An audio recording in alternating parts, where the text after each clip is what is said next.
I want to welcome everyone to the inaugural St. Francis College Prison Reform and Reentry Conference.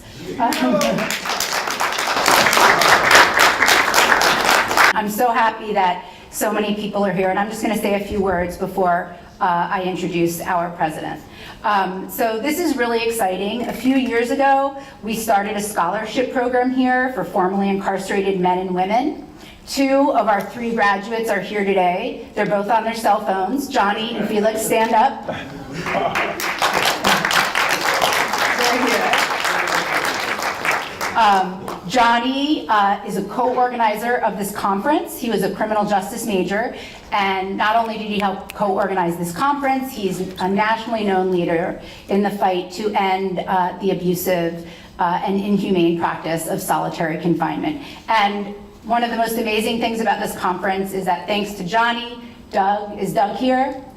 Okay, oh, there's Doug Van Zandt, built a replica of a solitary confinement cell. So students and others can actually have the experience of solitary confinement. And it's really amazing. It's very upsetting, but it's a really huge accomplishment that Johnny and Doug set that up out there. And is Joseph here? Joseph is Johnny's brother, and he's going to start here at St. Francis next semester.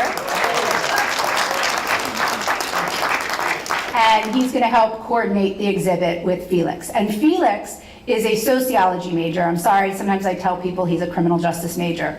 I don't know why I do that, but I do that, and Felix graduated in May with a degree in sociology, and he's going to be one of our panelists on our 120 panel tomorrow. So I don't know if you're planning your day tomorrow. I hope everybody comes to all of the panels, but at 120, students in our program will be talking about their experience here.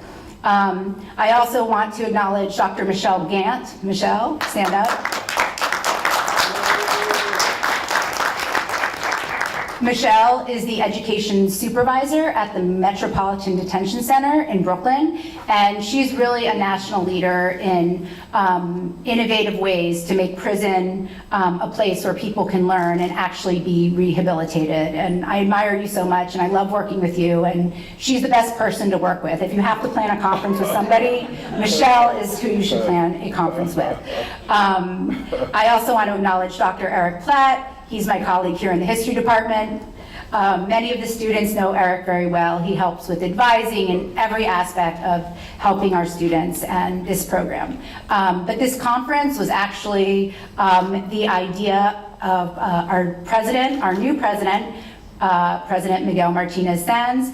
He told us about this documentary we're going to watch today. He, through his amazing contacts, managed to get the director and the subjects here today, and really wanted to do a conference where we could address our problem of mass incarceration, which is a huge embarrassment to this country, and look at new ways to make mass incarceration more humane, and then also make the reentry process more humane. I'm going to talk for a moment about the program here. When we first envisioned this program, it was primarily a way to help formerly incarcerated men and women earn college degrees so they could have a better chance at getting a job and less likely chance to go back to prison. But after the program started, we realized that college is a really ideal setting for people to be in when they're going through the reentry process. It builds networks, students create professional and educational contacts, and I would argue that everybody coming out of prison should have access to a free college education if they didn't get one while they were incarcerated, because it's the biggest predictor of not returning to prison and finding employment and paying taxes and making all of us safer. We also saw that students coming out of prison and returning to school needed lots of support. They needed letters from faculty members and administrators for parole and probation. They needed references to find housing. They needed help accessing healthcare. And our professors and administrators, there's too many to name here, but they all help these students selflessly all the time whenever they need anything. And so St. Francis is really an ideal place for students to be when they're reentering society after being involved with the criminal justice system. I also want to acknowledge Marcello White. Marcello? Oh, there's Marcello. I was like, you don't have a hat on, so I didn't recognize you. Marcello just started at St. Francis, and I'm so happy that while we have 2 students who just graduated, we have a new student like you in our program. Marcello came to us this summer. He met with me, met with Professor Platt, and we saw he has so much potential. Yesterday, he spoke publicly for the first time about his experience of incarceration, and he moved many of us to tears with his story and his willingness to share his experiences. And he just got elected president of the International Cultural Club. So I'm so happy. Okay, so I hope you'll stay for the Q&A following the film and then join us and visit dozens of the networking tables. And the tables were the idea of Dr. Gantt, who said, you know, if you're going to do this conference, you have to engage people who are working so hard to help those that are struggling with the reentry process. I want to acknowledge Senator Roxanne Persaud's office is represented here. Where are you? Right here. Oh, hi, how are you? Thank you so much for coming. And Chris Owens, and maybe you'll come and say a few words after the president speaks. Chris Owens is a personal hero of mine, even though he doesn't know it. I didn't know that he was coming. He's the director of the Reentry Bureau at the Kings County District Attorney, and he's somebody who's been involved in this movement for many years. Where are you, Chris? Yay, so I'm so happy that you showed up here today. It's a miracle. So I'm so happy that so many people are here today, and I am so happy that we have a president that cares about mass incarceration and changing our world. Thank you so much.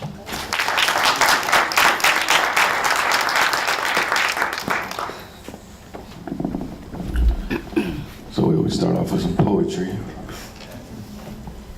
It's kind of important. And so I think what we saw in Florida recently, I think people know what's going on and getting the right to vote, tells you that Langston Hughes was present when he said, "I too sing America. You see, I am the darker brother. They sent me to eat in the kitchen when company comes, but I laugh, eat well, and grow strong.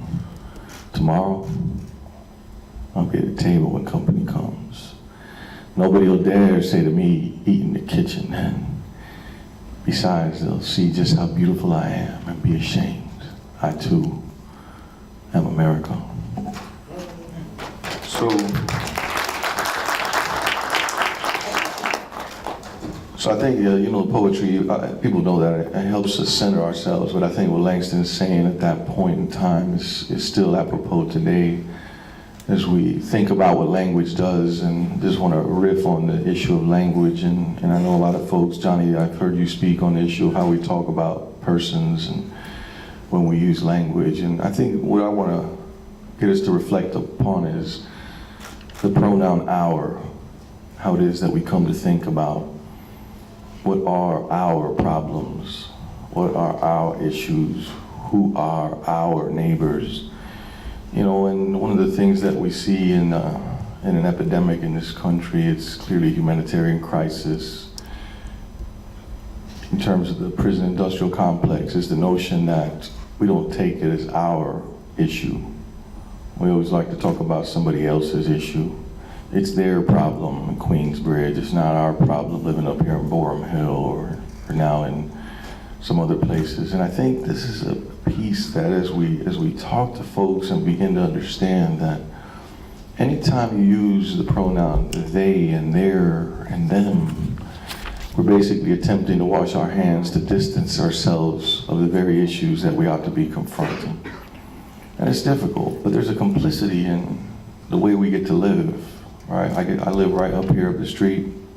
I'm right here by Kings County Court, by one of the jails up there, and for me, people say, wow, I said, but it's a stark reminder of a reality that's real for a lot of folks. And so, you know, they say, what do you do when your children are coming out of the house and they got a paddy wagon coming in? I force them to recognize and talk about what it is. And for me, it's a blessing. In an odd way, it's a blessing. Because most people, right, most people are sheltered from the reality. When I was teaching in Marion Correctional facility, it was out in the middle of nowhere. Nobody knew there was a correctional facility out there in the middle of nowhere, right? And it was by design, so that people in Columbus didn't think of it as our problem. It was somebody else's problem, right? And so how do we begin to understand that we're complicit in some ways. And I'll just give you a kind of analogy, and you're not gonna like it probably, but it goes something like this. I'm gonna give you a quick story. Emily said I had 35 minutes to fill. That was your fault. 25. No, 25. Okay. She told me you gotta fill some time, you'll be all right. I wanna give you a quick story. I'm gonna give you an example. It's a philosophy problem. It's called the pond problem. Peter Singer raises this issue. You're walking by a pond and you're going to a job interview. You got your nicest clothes on. You're feeling good. This is a job that you've always wanted. It's a dream job. And you look over and it's a very shallow pond and you see a baby carriage, and the baby carriage looks unattended, and you're looking around and you're wondering, where's the parents? Somebody's got to be around that baby carriage. And the baby carriage starts rolling down and flips up and falls in the pond, and a baby comes out of the pond, and the baby's now flapping away in the pond, and you're thinking, wait a second, who's responsible for that baby? And the question is, what do you do? And what most of you will tell me is, well, I walk in the pond and I save the child.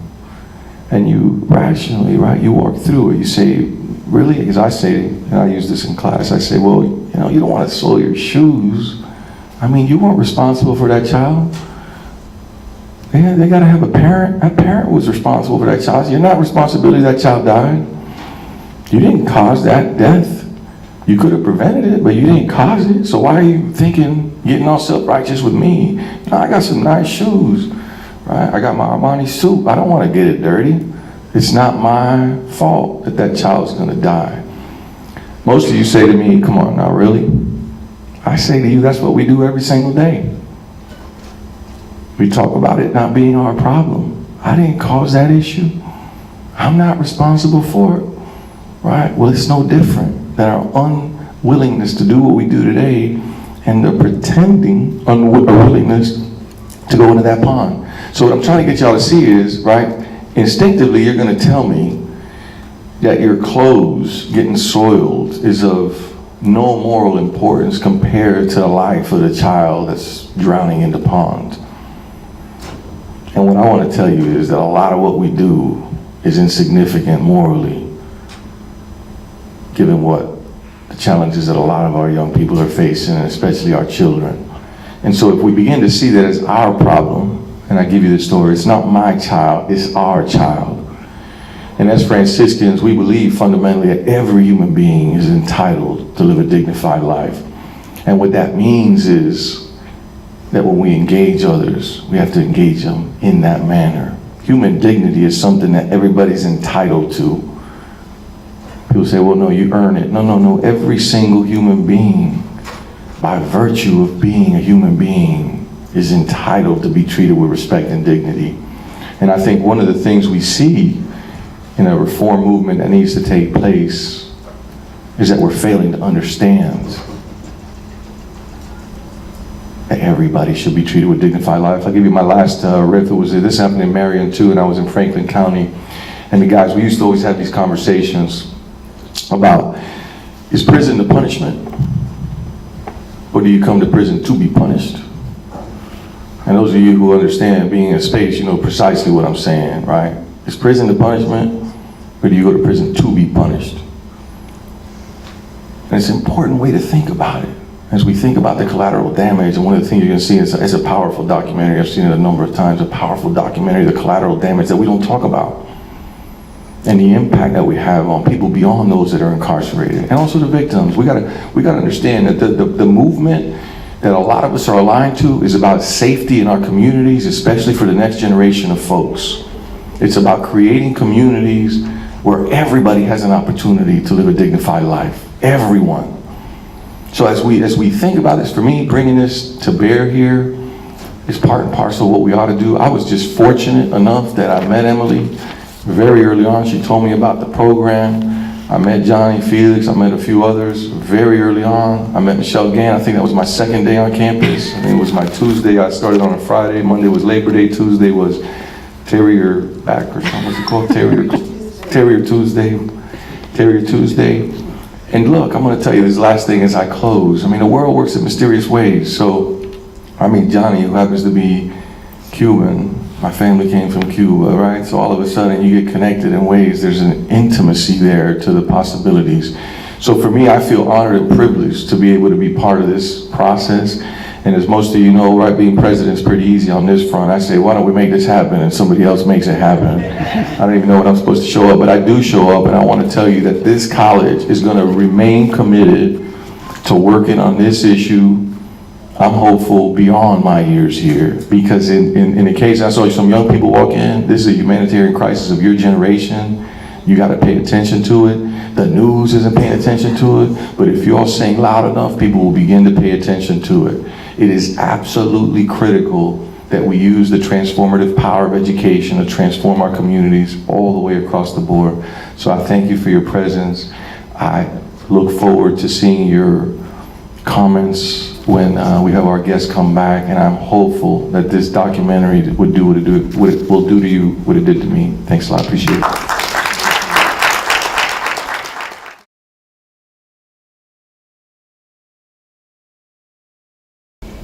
How do I feel about Rikers being closed and smaller jails established in the East Borough? In theory, it sounds like a good idea, but I think when you close Rikers and open up smaller jails in the different boroughs, you're gonna take the problems of Rikers and put them in the smaller boroughs. Unless, if you don't change the culture at Rikers, all you're doing is just dropping it off in different boroughs. So that's what I feel. Yes, sir. How do you feel? I spend every jail that we have in New York City, I go to from HRA, and we reach out to the fathers, you know, the returning fathers from incarceration, so they can reconnect with their children, set up their child support, all kinds of stuff. They connect, because we let them know every day that your child did not see your face, hear your touch, or hear your voice. People come into your child, they can call your child by name, but couldn't pick you out in a lineup. Your child's exposed. That child needs reconnection. And then the new infrastructures came into the, you know, were developed while you were away. But yet, nonetheless, and some people feel like it's okay or healthy, or it's an idea that they resolve on their own, through their own pain and trauma, that maybe it's best not to, and what have you. And then a father feels that maybe it's best to give up. And then they know that sometimes the pursuit, because we men are protectors and providers, and we want to be there for our children. And so all of a sudden they feel like they don't want to, they can't, you know, they just want to back away from that whole fatherhood thing. So we have that team to help them know that there's a team to help you reenter, reconnect, and what have you, so they don't also possibly criminalize themselves in trying to reconnect with their children, you know. So you know, we have that. And of course, we're doing that in New York City. We're hoping that other child agencies like ACS and child support and different agencies in different jurisdictions reach in also to have that connection, to have that bridge, so the fathers can reconnect. You know, and so I just wonder how you feel about that kind of thing, you know, because we're doing it in New York State real good. In New York City, we're coming along, we're ahead of the others, but we still got a long way to go. You know, we want that to happen nationally. Yeah, we have fatherhood initiatives in Ohio. We have Fallen Fathers. We have fathers, maybe 4 organizations in Ohio that are serious about that, that are really putting forth effort behind that, reconnecting fathers with their children. Good, for sure. Good afternoon. My name is Clarence Bowden, and I'm the director of the Brooklyn Cody. I just want to say that was a compelling film, and my question is, what wasn't on the film? How did you guys really stay together all of those years, despite all the things that wasn't shown on the film? Recidivism, it impacts this state, this country so much, with the mass incarceration and everything. How did you guys really keep it together that wasn't on the film? As far as our relationship, our friendship goes, we were real friends before we got incarcerated. And I think that's what kept us together while we were incarcerated, because we knew we were going into a challenging situation and we had to stick together in order to survive. So even though there were times where our friendship was tested, but because we were real friends to begin with, when Donovan left before us and there was a gap in our communication, but when I came home, like we said in the film, when I came home, he sat down and we took a ride in his car, and he told me what happened and how things happened when he got home. And I had been home for probably, I was in the halfway house still. I had been in the halfway house for probably a month. No, I think you have to do 60 days before they'll let you out. So I was there 60 days, and within those 60 days, I got the chance to experience what he was going through, how easy it is to say you're gonna write someone, and then the next day you gotta get up and go to this program, you gotta go out and try to find a job, and then you wanna see your family right there, you be like, okay, I couldn't do it today, I'll do it tomorrow. So I understood that, and so when I seen him, like, and he told me what happened, I was like, yeah, I understand. So because we were real friends before we got locked up, it was the bond that helped us maintain our friendship. You guys can say what kept you out. I think each individual, it's hard, where did you go? Oh, I see you now, brother. I think each individual that comes home has to find a purpose greater than themselves. You have to have a reason to be free. You know, when I first got released, my reason was my mom. I just wanted my mom to know that I deserved the love that she gave me while I was incarcerated. So then I had my son, and it became kind of like, okay, my son needs a dad here. I don't want my son to go through what I went through growing up. And then I had my daughter, and my whole world changed. And my reason to exist became greater than myself. And once you have a reason, a real purpose, you know, a real meaning for your life and why you're here, then the recidivism rate will drop, because we never give individuals time to reconnect with themselves. So when you go to prison, 9 times out of 10, you suffer from some form of post-traumatic stress. We all, from the hood, we suffer from that. And then you go into prison and you experience all these other things, and they have a term for it called post-incarceration syndrome that you suffer from when you come home. So you go in with all this post-traumatic stress on you, you acquire all these other feelings and all this other stuff that affects you, and then you're released back into society, and they tell you if we give you a way to work, a job, and a place to live, then you should be okay. When in all actuality, I'm not okay. So the first thing a man has to do, or a woman has to do, is admit that they're not okay, and figure out the reason why they're not okay, and start to unload some of that baggage that you have. So for me, it was my dad was the cause of a lot of my pain.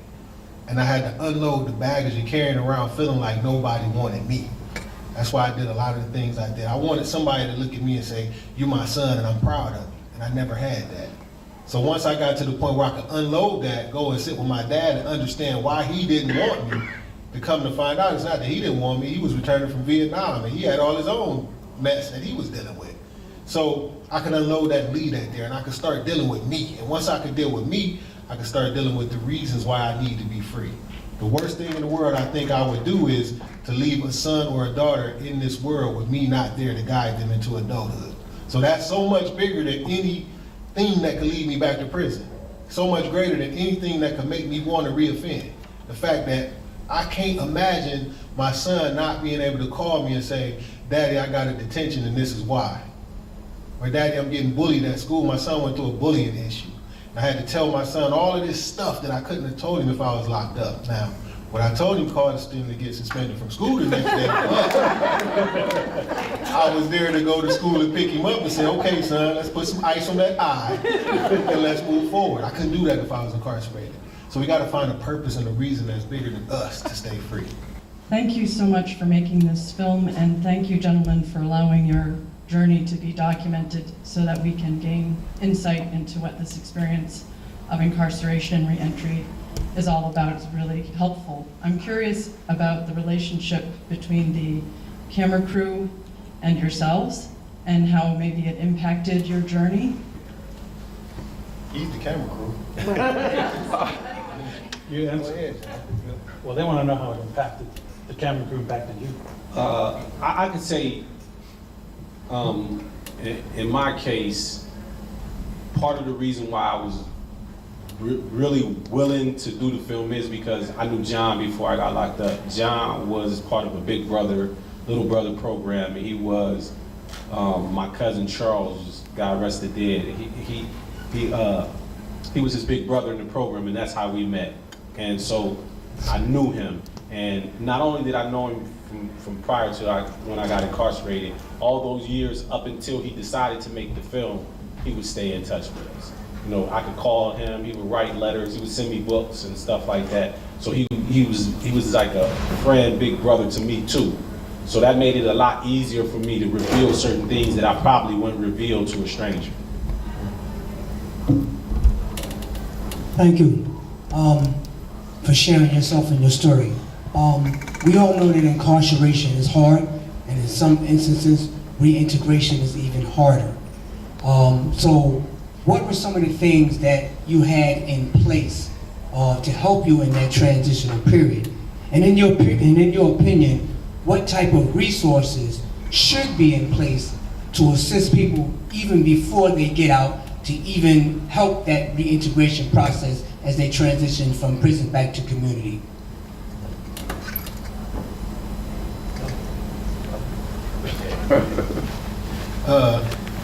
I try not to talk too much, so I give Rich the opportunity to start talking first. So to deal with your question in two parts, when I came home, I got out in 2003. I've been out for 15 years now. And when I was released, nothing existed in Ohio other than maybe a program or two. So reentry in the state of Ohio has changed, I guess in the whole country has changed drastically, especially after on a federal level they became aware of like the new Jim Crow and all of those books, and everything was the buzzword was reentry, reentry, reentry, until the new administration took over and then reentry kind of went on the back burner again. When I came home, nothing existed. I believe personally that reentry starts the day you are sentenced, unless you are sentenced to natural life. So the day you sentenced to prison, the realization is that one day I'm going home. That part of it, while you're incarcerated, is very important, but most of that part of it is on you. It's on the individual. What will it look like when I get out, right? The ultimate goal after you reenter society, the ultimate goal for all of us is restoration. It's to be a restored citizen. It's to show society that I deserve the spot that I now occupy. I did my crime, I did my time, now I'm back. In between reentry and restoration is redirection. And that's the part that all of these programs and stuff really have to start focusing on, is redirecting people from old behavior. My old behavior may have been, when my daughter needs something and I can find no way to get it, I'm gonna go hustle and sell some dope to get it.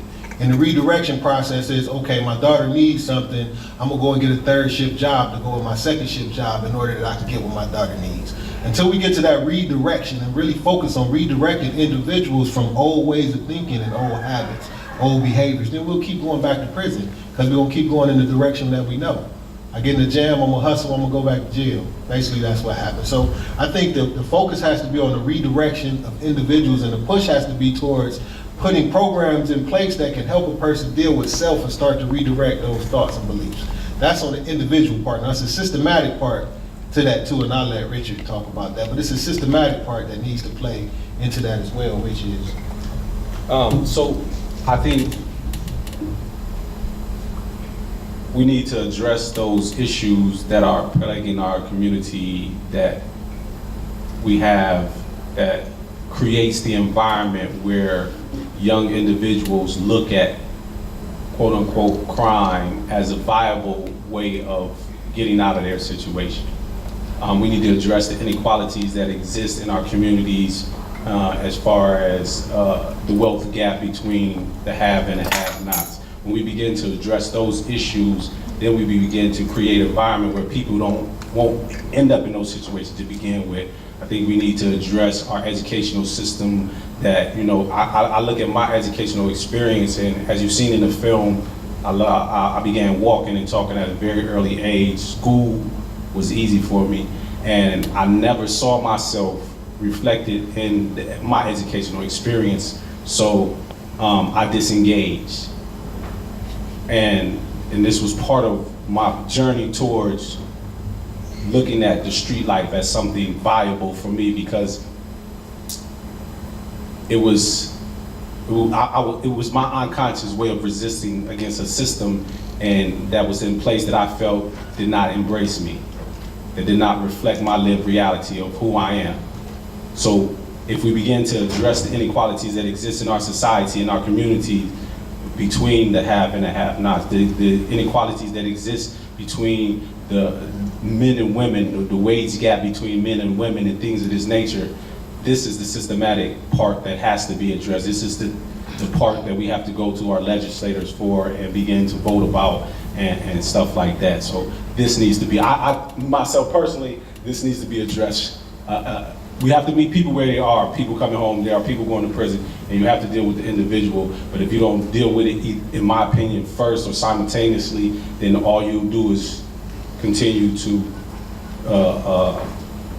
continue, recidivism will continue to happen. Oh, good evening. 1991 was a year for me too. I too was incarcerated in 1991, did 23 years.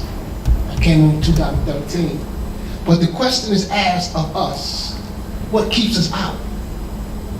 For many of us who never went in, physically we were held, but mentally and spiritually we were freer than most. So that's the spotlight that should be on the individual that's going in. It's a lack of choice, right? But the question is, as a credible messenger and advocate for at-risk youth, the question I ask you is what the youth are asking. Is what I had to look in myself and find the answer for. It was, what is it, right? Well, first of all, let me back up. At-risk youth is considered a clinical classification of an adolescent who is less likely to transition successfully into adulthood and achieve economic self-sufficiency. So the question we ask is, why am I less likely to transition to sexual adulthood? Why am I less likely to not achieve economic self-sufficiency? So I created something called the Incredible Messenger Series, Pivotal. And those are the 7 ills. Pivotal is an acronym for poverty, incarceration, violence, obstacles, trauma, abuse, and low self-esteem. Those are the societal 7 ills I think leads to us being at risk. So I ask you, brothers, what do we tell the youth who are asking, why am I less likely to transition successfully to adulthood? Why am I less likely to achieve economic self-sufficiency? I think your answer is in your question. Those 7 ills you talk about, those social factors and the things that I was just talking about, those inequalities that exist in society today need to be addressed. And that's why they're less likely to succeed if you just put it all on the table. Most of the people you talk to are people of color. Yeah, so the elephant in the room is race here. So you have to address it. If you don't address race, then you're doing a disservice to the people you are talking to. So a lot of the people, the youth you're speaking of, are people of color. So until we address those ills that plague the racism issue, then they'll continue to be in the situation that they're in. So I identified 7 ills, but I want to know, what would you tell them? So it's for me, it's a little bit different. I agree with what you and Richard both said. That's dope. The pivot, what you call it? Pivotal. Yeah, pivotal. That's dope. I like that. But I'm gonna tell you, like, one thing that we do as adults is we don't teach our children how to dream, especially in the black community. Our children see basketball, rap music, selling dope, or the basic things as their way out, and it's not necessarily the fault of, like Poochie would say, it's more a systematic thing. So wherever I am as a child, I'm more likely to emulate what I see around me. If I'm in a community where my neighbor is a doctor and my neighbor on this side is a lawyer, the chances of me being a doctor or a lawyer are greatly increased. If I'm in a neighborhood where my neighbor on this side hustle and my neighbor on this side box, then the chances of me boxing or hustling greatly increases. So until we start to change the position that our children sit in and teach our children how to dream and show them how to dream. Like I said, I didn't want to be nothing growing up, and that's like real. I didn't want to be, John want me to say anything. I didn't want to be anything growing up, right? But for me, Poochie wanted me to say it. Now, he called himself Poochie, but I gotta say right stuff. I didn't want to be anything growing up. I never had a dream for my life. So in the 6th grade, when the teacher was going around asking like, okay, what do you want to be when you grow up? A doctor. What do you want to be when you grow up? A lawyer. I was in the 6th grade and they was like, well, Donovan, what are you going to be when you grow up? I said, I'm going to be in jail. And the whole class laughed at me, but I was 12 years old. And when I grew up at 10 years from now, I was really in jail. So I spoke into existence my reality. And we allow our children to do that when our children sit around and say, I'm gonna be the next young thug when I grow up. Okay, there's nothing wrong with that. But let's teach them how to dream about being something greater than that. You know what I mean? And another thing that we do as adults, I don't know how many people in here have children, but another thing we do is we isolate our children and what they are. I listen to my kids' music. So me and my daughter was riding one day listening to Nicki Minaj and to Tekashi 6ix9ine, Fifi or whatever it's called. And I'm sitting there and I'm just like, what the hell are they talking about? But I'm into it because I know my daughter is into it. And after we finished the song, I said, okay, Devin, what are they talking about? And she's like, well, Daddy, I don't know what, blah, blah, blah. She's like, and then she said this, and I said, okay, so let me tell you what they talking about now. And after I could explain it to her, she no longer liked the song because it didn't reflect what she's about. Had her dad not been there to say, okay, let's listen to this song. Okay, nice beat. Okay, I'm confused. You know, okay, this is a little too deep for my 12-year-old daughter. But let me explain it to her. We don't take time to really listen to what our children are telling us and then explaining to them the realities of the situation. If my son likes 21 Savage, and we listen to it, and I say, Donovan, do you know what you're talking about? After a while, I say, Daddy, is every song on the radio about selling drugs or doing drugs? I said, for the most part, yeah. Are you into that? So now we listen to Jay-Z when we ride, because it's a little bit deeper for him now. He can understand that. We got to get an understanding. It's like this. If Poochie go to the doctor, and I say this all the time, and the doctor immediately starts to operate on Poochie's shoulder when Poochie has a hip injury, then the doctor is doing Poochie a disservice. We do the same thing for our kids. We try to tell our kids what's wrong with them instead of listening to our kids and let them tell us what's wrong, and then we interpret that and give it back to them the best solution that we could come up with. We just dictate their lives to them instead of allowing them to play a part in dictating their own lives. You know what I mean? So as long as we continue to do that, they'll continue to be at risk because we at risk of not letting them grow up.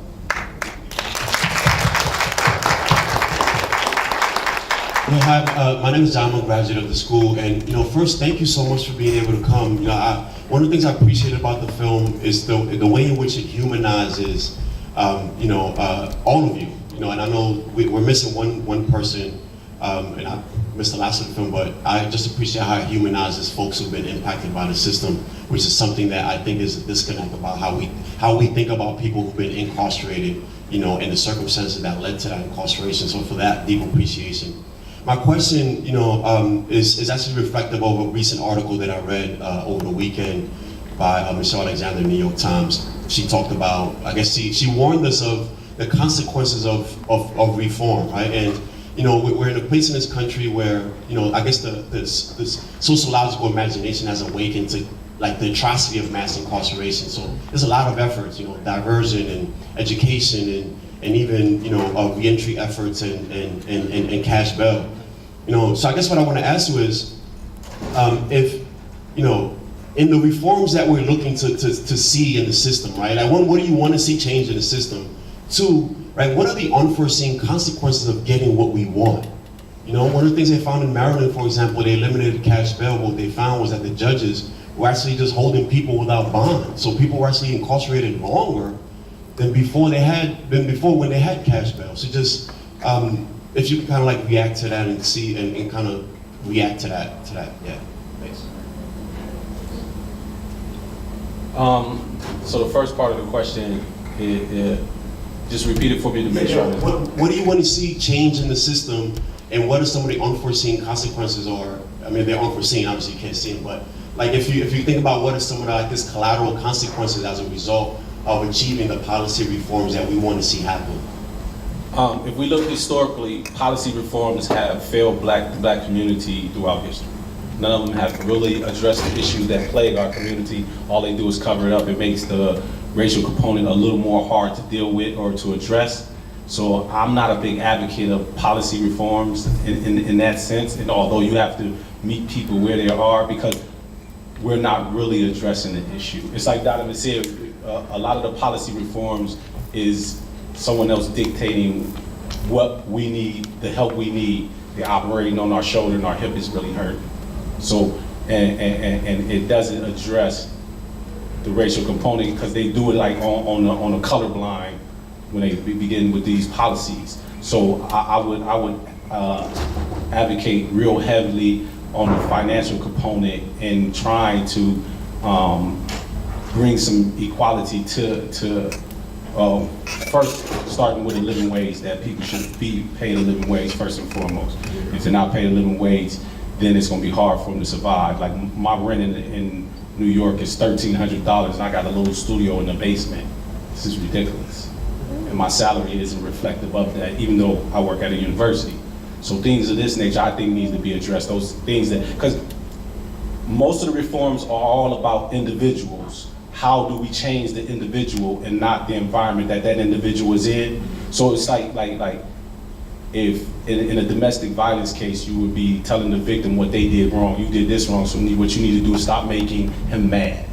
That's what type of policy the reforms we have right now is all addressing the individual. So I would like to see policies or those things that address those things that are broken within the system.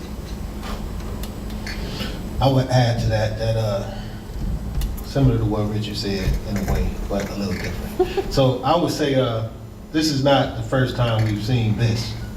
The period we are at right now, this is not the first time. So we've seen it after slavery. We've seen it after the Jim Crow, the black laws and the Jim Crow laws. We've seen it after the ghetto, after the ghettos was placed in America for a certain reason. So this is really the fourth time we've seen the same thing that affects the black community in a disproportionate way. So we go from slavery to Jim Crow to the ghetto, and now you're at mass incarceration. So what usually comes after one thing is another thing. So all of the policies and the different things that will be put in place, 9 times out of 10 will just create another situation where the black man or the black woman will find themselves in a disproportionate place again. So it has to be something radical that's never been done before. And it has to come from a place that has never been brought from before. You know, and unless we can, I think my personal opinion that is it's in the youth. I think it's in our young people because they are not affected by the things that we are affected by. My daughter's best friend, my daughter came home one time and she was like, "Daddy, my best friend was talking about this and she was talking about that and she was talking about this and she's so sweet and she's beautiful and she this and she that." And me in my ignorance, being a 40-some-year-old man, I said, "What color was she?" You know what I mean? Our youth don't see that.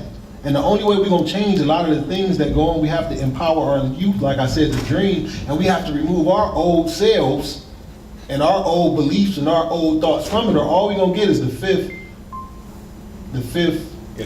iteration of what has already been. So we go from slavery to black laws and Jim Crow. We go from Jim Crow to black laws.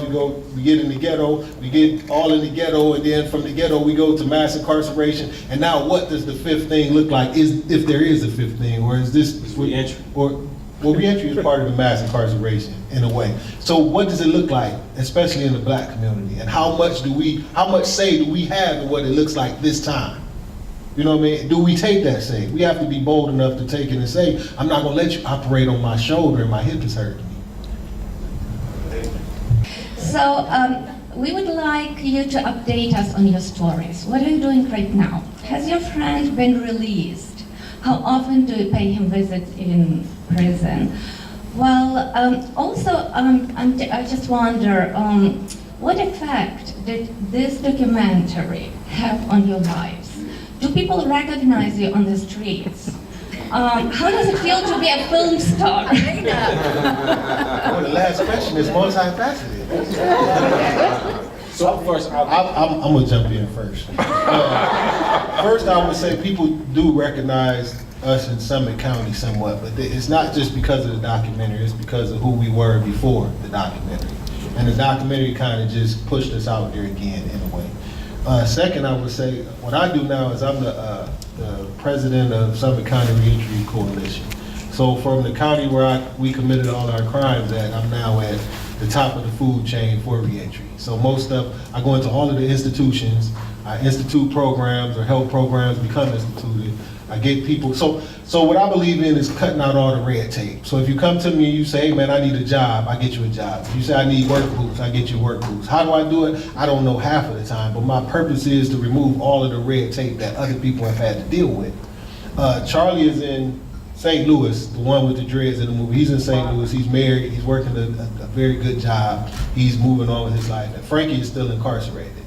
So 27, his gun specs will be up, his mandatory time will be up in December.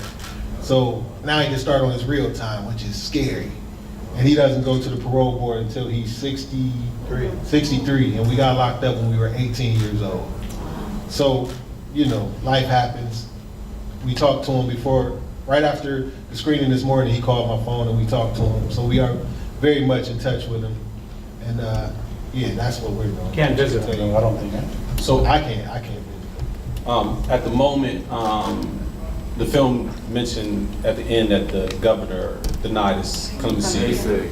Yeah, and we filed again, probably what, a year ago, 2 years ago, and he denied him again. So where we are right now is there were some laws passed a couple years ago in Ohio that allow him to go to the judge and ask the judge for short of it all is asking for probation.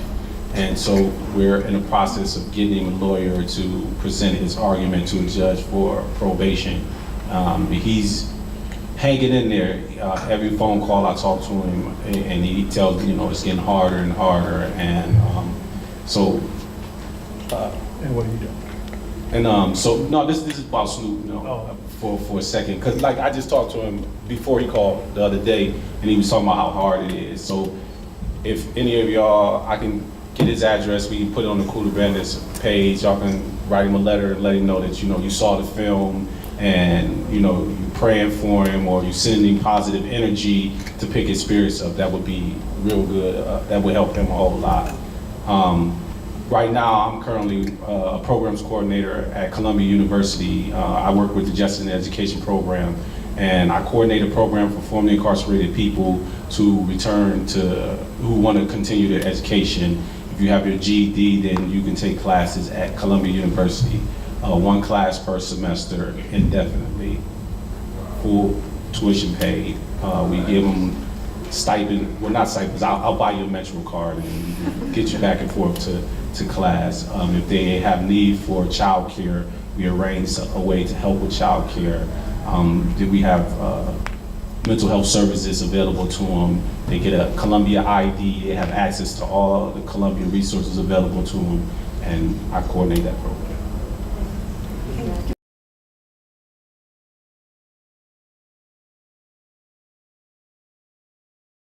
Morning. I want to welcome everybody to day 2 of our inaugural Prison Reform and Reentry Possibilities Conference. Good morning. My name is John Edwards. I am Chair and Associate Professor of Religious Studies here at St. Francis College. As Emily said, I'd like to welcome you to day number 2 of the conference on prison and reentry possibilities. Big thanks to Drs. Emily Horowitz and Eric Platt for their work in organizing the conference, and to Dr. Alexandria Eigler for coordinating this interfaith dialogue on forgiveness and redemption, religious perspectives on helping currently and formerly incarcerated men and women. Thank you. Good morning. I just want to start by thanking a few people, Dr. Horowitz and Dr. Eigler, for inviting me here. It's very much an honor to be here with you this morning. And I want to thank you, because this being New York City, there are quite literally 1,000 other places you could be instead of at a prison reform conference. And even if you're thinking, hey, don't give me too much credit, we have to be here, our professor made us. Congratulations on choosing a school that takes so seriously the dignity of the human person. I'll just start by saying I'm from North Carolina. I did 18 years of prison in North Carolina. I got out in 2014. In December of 2015, I had been invited to Italy to give a series of talks centered around the Year of Mercy that Pope Francis had proclaimed starting in December of 2015. And popes will proclaim a year of this or a year of that, and I didn't give too much thought to the necessity of it, the wisdom of it, or what have you. But once I got to Italy, and it was 23 talks over 30 days in different cities around the country, I became convinced of this wasn't just a good idea, this Year of Mercy, but that it was something really inspired. It was something necessary. And I'll just start by giving one example of a talk I gave. It was in Milan. It was an unexpected invitation. It was not part of the original itinerary. And a woman named Tiziana had invited me to give a talk during a lunch break to these business people in downtown Milan. Milan is the finance capital of Italy. So for an hour, from 12 to 1 o'clock, I'm sitting here like this at a table. I have a guy I've never met before translating for me, and there's bankers and lawyers and doctors. It was a very intimidating crowd. And afterwards, Tiziana asked the man who'd been translating for me to go hail me a cab. So we walk out to the street, he flags down a cab, and to my surprise, he gets in the cab with me. And he's going to ride with me back to my apartment. And he starts telling me this story. He's basically giving a confession of, he was afraid maybe he'd been emotionally unfaithful to his wife. Nothing had happened, but he thought that maybe just emotionally, a line had kind of been crossed. And I'm listening to this, and it was beautiful in a way. But at the end of it, I looked at him and I said, I'm not a priest. I can't absolve you. Yeah, I can give you a hug if you need a hug. But that's about it. But he looked at me. He was very serious. He said, I don't know what to do with my guilt, and I don't recognize mercy in my daily life. I don't recognize how mercy comes to me in my daily life. And I was very struck by this because this was a Catholic man, a guy who had been formed in the church. But even those of us, I'm Catholic, those of us who have been formed in the church and we think we kind of have it all figured out, we still wrestle with this. And Pope Francis has taken some criticism in certain quarters for allegedly speaking too much about mercy and not enough about repentance. And I think that's an unfair criticism for a number of reasons. One, he does talk about repentance. But two, I think it just fundamentally misunderstands what mercy is and the relationship between mercy and repentance. So if you'll permit me, I'd like to take a few moments and just talk about how mercy came to me in my 18 years of prison.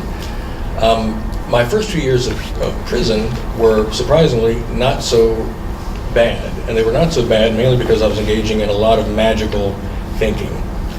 The law that I broke was a new law. It had only been on the books for 9 months, and there had been some talk about changing the law, modifying it in some way. So I had convinced myself that the law would be changed, my 18-year sentence would be reduced, and I would go home. I'm just not going to do all of that time. But 6 years into my sentence, reality really kind of came crashing down around me. In North Carolina, they move you around from prison to prison every couple of years. They're worried about relationships developing between inmates and staff. So you don't just do your entire sentence at one place, you move around.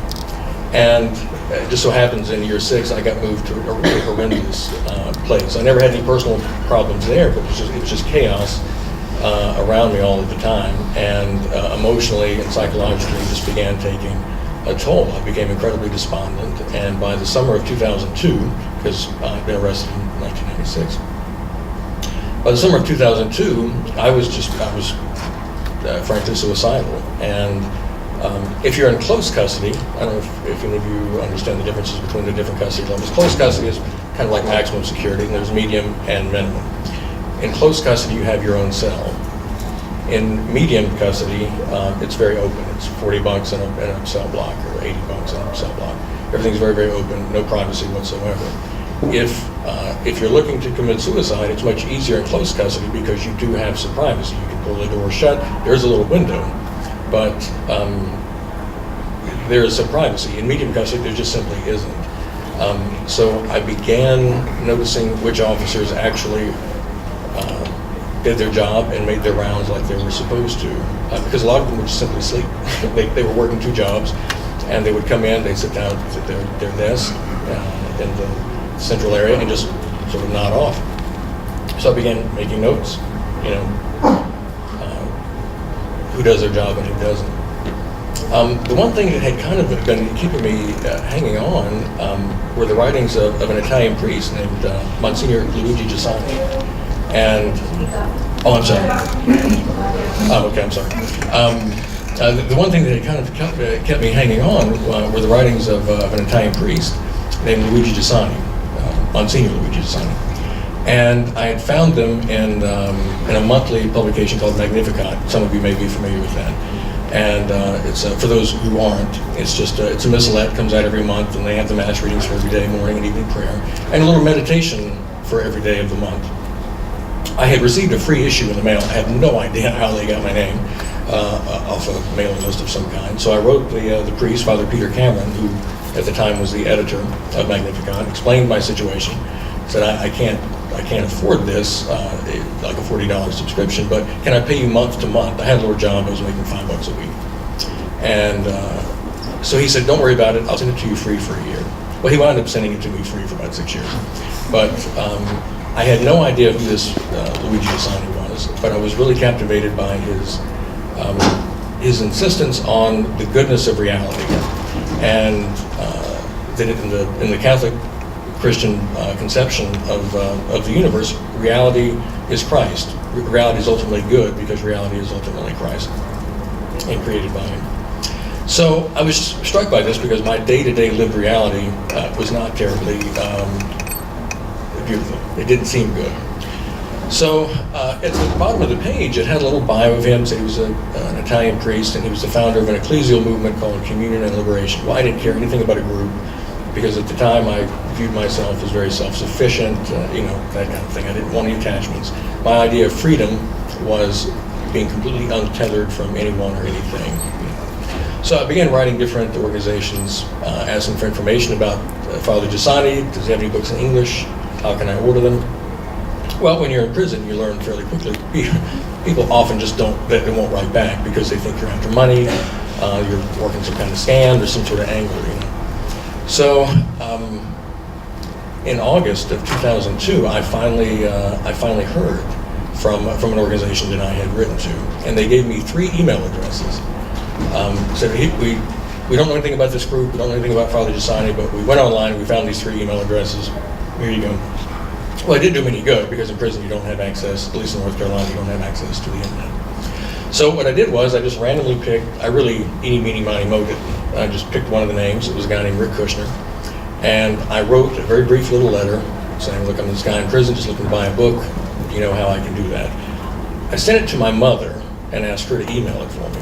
Well, I sent it to her, completely forgot about it, because my mother, I love her to death, she's a wonderful woman, but she, you know, she'll quickly say yes to something and then completely forget it, you know. So I didn't, you know, I just forgot about it. Well, it turns out she did. She did send the email to Rick, who turned the letter over to some other people, and in December of that month, I got a letter from an Italian woman named Elisabetta. She said, hey, can we come visit you? She was in Washington, D.C. Now, my first instinct was to say, no, I just want to buy a book. I'll pay for it. I'm not looking for a freebie here. I'll pay for it. I don't want to visit. Unfortunately, I'm from the South, and we're very polite. And so I had to say yes, you know. So she and a German man came to visit, and December 29th, 2002, and it was fantastic. It was really beautiful. Like we'd known each other, you know, we'd known each other for 10 years. And they left, and I thought, well, that's great. They're probably, you know, some hardcore militant Catholics just doing their corporal work of mercy, you know. Well, then a month later, 2 other people from DC came down to visit me. And then every month, people were coming down from DC and eventually New York.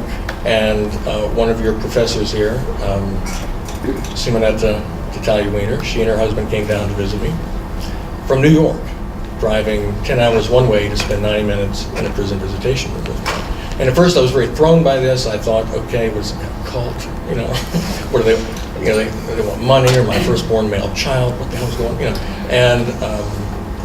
and I was kind of resistant, and I wanted to kind of cut the cord, because I thought, I've got 12 years left at this point, and there's no way we're going to remain friends all that time. There's no way they're going to continue to visit, and so let's just, it's going to be more painful down the road, so it'll be painful now, let's just cut the cord now, it'll be less painful. I didn't do that because I realized within myself, I was becoming more me, that I suddenly felt, I felt free when I was around these people in a prison visitation room. Then something really shocking happened. Rick Kushner, the man who had received that original email, he and his wife, Chiara, an Italian woman, came to visit. She was 8 months pregnant, over 8 months pregnant. She was due to give birth in a few weeks. They already knew it was going to be a girl. And they shocked me by asking me to be the godfather of their girl. And you know, we can talk about forgiveness in kind of and mercy in sort of an airy, abstract kind of way. But that was something concrete. When someone looks, sorry about that. When someone looks at you across a prison visitation table and asks you to be the godfather of their child, you know, your life changes. And I remember I looked at both of them and I said, "You're aware I'm in prison, right?" And they said yes, but it was what they wanted to do. So when I eventually got out of prison, 12 years later, it's not like the movies where the front gate opens and you just sort of walk out with your jacket over your shoulder. A probation officer has to come pick you up and take you to your home and inspect to make sure there's no guns or drugs or that sort of thing there. So it takes a little while to get off the compound. You've got to go through all these checkpoints. They're checking under the car, make sure no one's clinging, to the underside. So the probation officer started telling me, giving me all these sort of war stories about cautionary fables, things to avoid. Don't go to a bar, because you might get drunk, and you get in a fight, and you have to violate your probation, and you go back to prison. And so I let him talk for a while. I didn't interrupt, and eventually, I said, well, I appreciate all that, but two things. One, drunken bar fights were not a staple of my pre-prison existence. And two, everything that you're saying, everything you're warning me about, would probably be a very real concern for me were it not for the fact that I've been accompanied for the past 12 years. And I've always been aware that I've been very blessed in that sense. Most men and women in prison don't have that.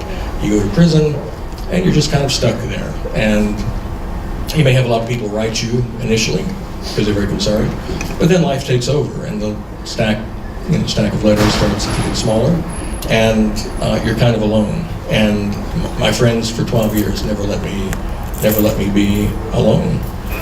I'm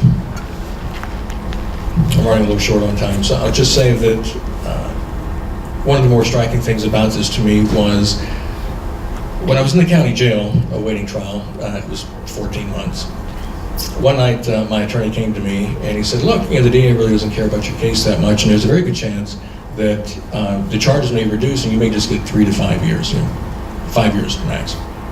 So naturally, I started praying really hard for the 3 to 5 years. Well, I didn't get that. I got the 18 to 22. However, if I'd gotten what I had asked for in that initial prayer, 5 years, I never would have met Simonetta. I wouldn't be talking to you now because I met everyone in year 6. So when it comes to prison reform, prison ministry, it's easy to just sort of think of it again in sort of an abstract way, or this is just something I'm doing. But I hope you'll keep in mind that you may help facilitate that year 6 for someone. You may be someone's year 6, because that was my experience. But anyway, thank you very much. I don't want to go over time here. Thank you.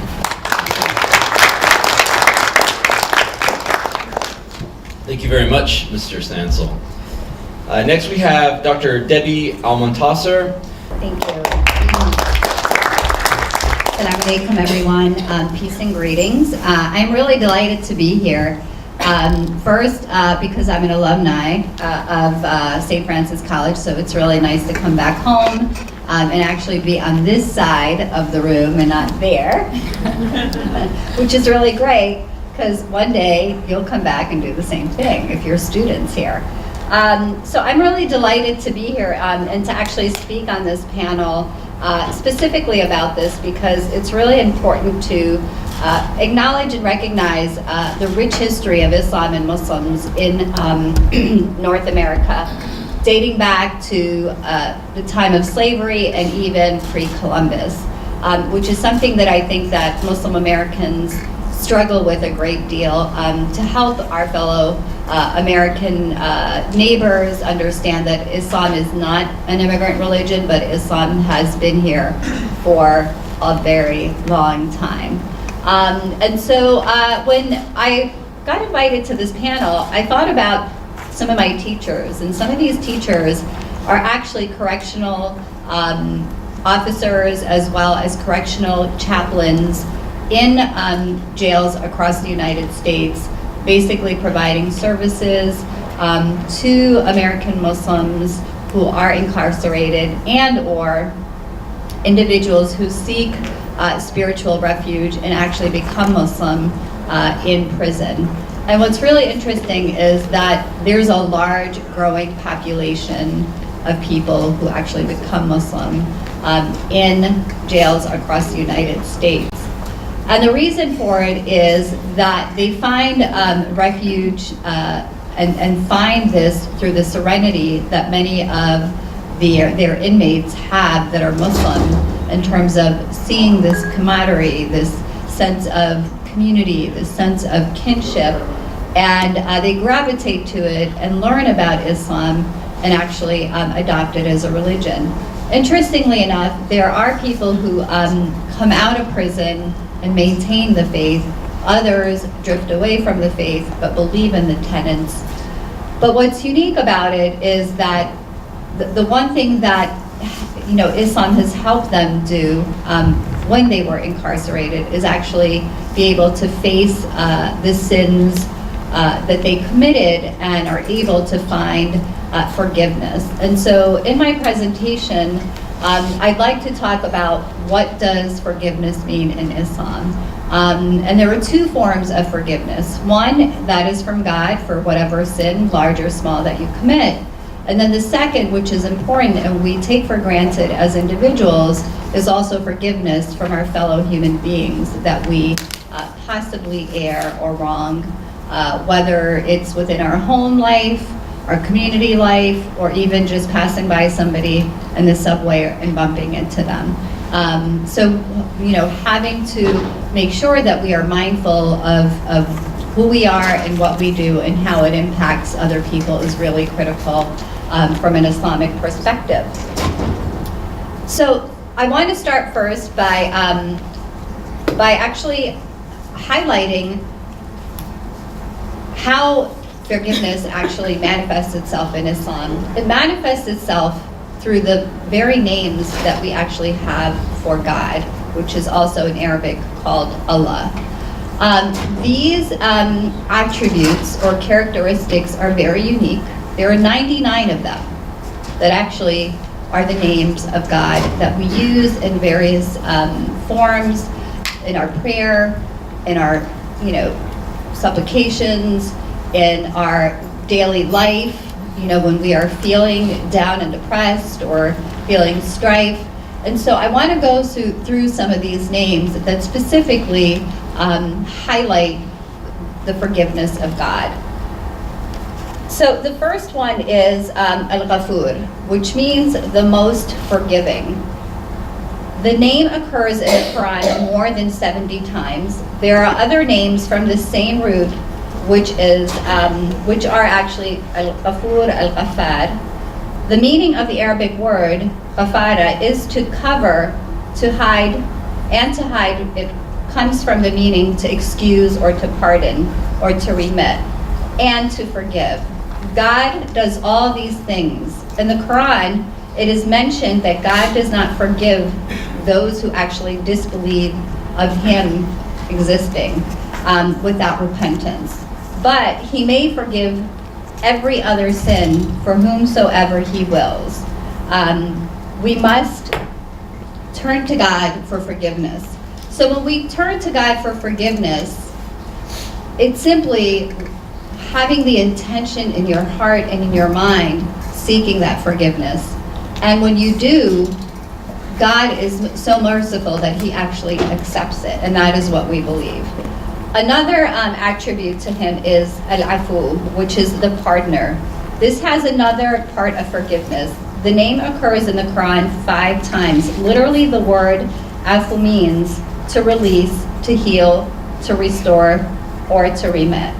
Thus, in relation to God, it means to release us from the burden of punishment due to our sins and mistakes, to restore our honor after we have dishonored ourselves by committing sins and making mistakes. Sometimes in the Quran, both names, Afu and Ghafur, are actually said together. The third attribute is Al-Tawwab, which is the acceptor of repentance. This name of God is mentioned in the Quran about 11 times. Allah accepts the repentance of those who sincerely repent and return to Him. The word Tawwab gives the sense of often returning, which means that He again and again accepts the repentance. We make sins and mistakes, then we repent. He accepts our repentance. Then again, we commit sins and make mistakes. And when we repent, He again very kindly accepts us, gives us another chance. Again, this is about the intention in your heart when you are asking for that repentance. And what's really critical about this one is that we are reminded during the time of Ramadan, right before Ramadan, everybody know what Ramadan is? Okay, great. Right before Ramadan actually comes, like the week before, people start to contemplate and think about, who have I wronged this year? Who do I need to email or call and just simply ask for their forgiveness so that way I can have a peace of mind and be able to practice Ramadan tranquilly. And you go through that list of people, text them, you call them, you email them, but you make it a habit because that is the time that we are instructed to actually make sure that we start Ramadan with a clean slate from all the people that we may have wronged.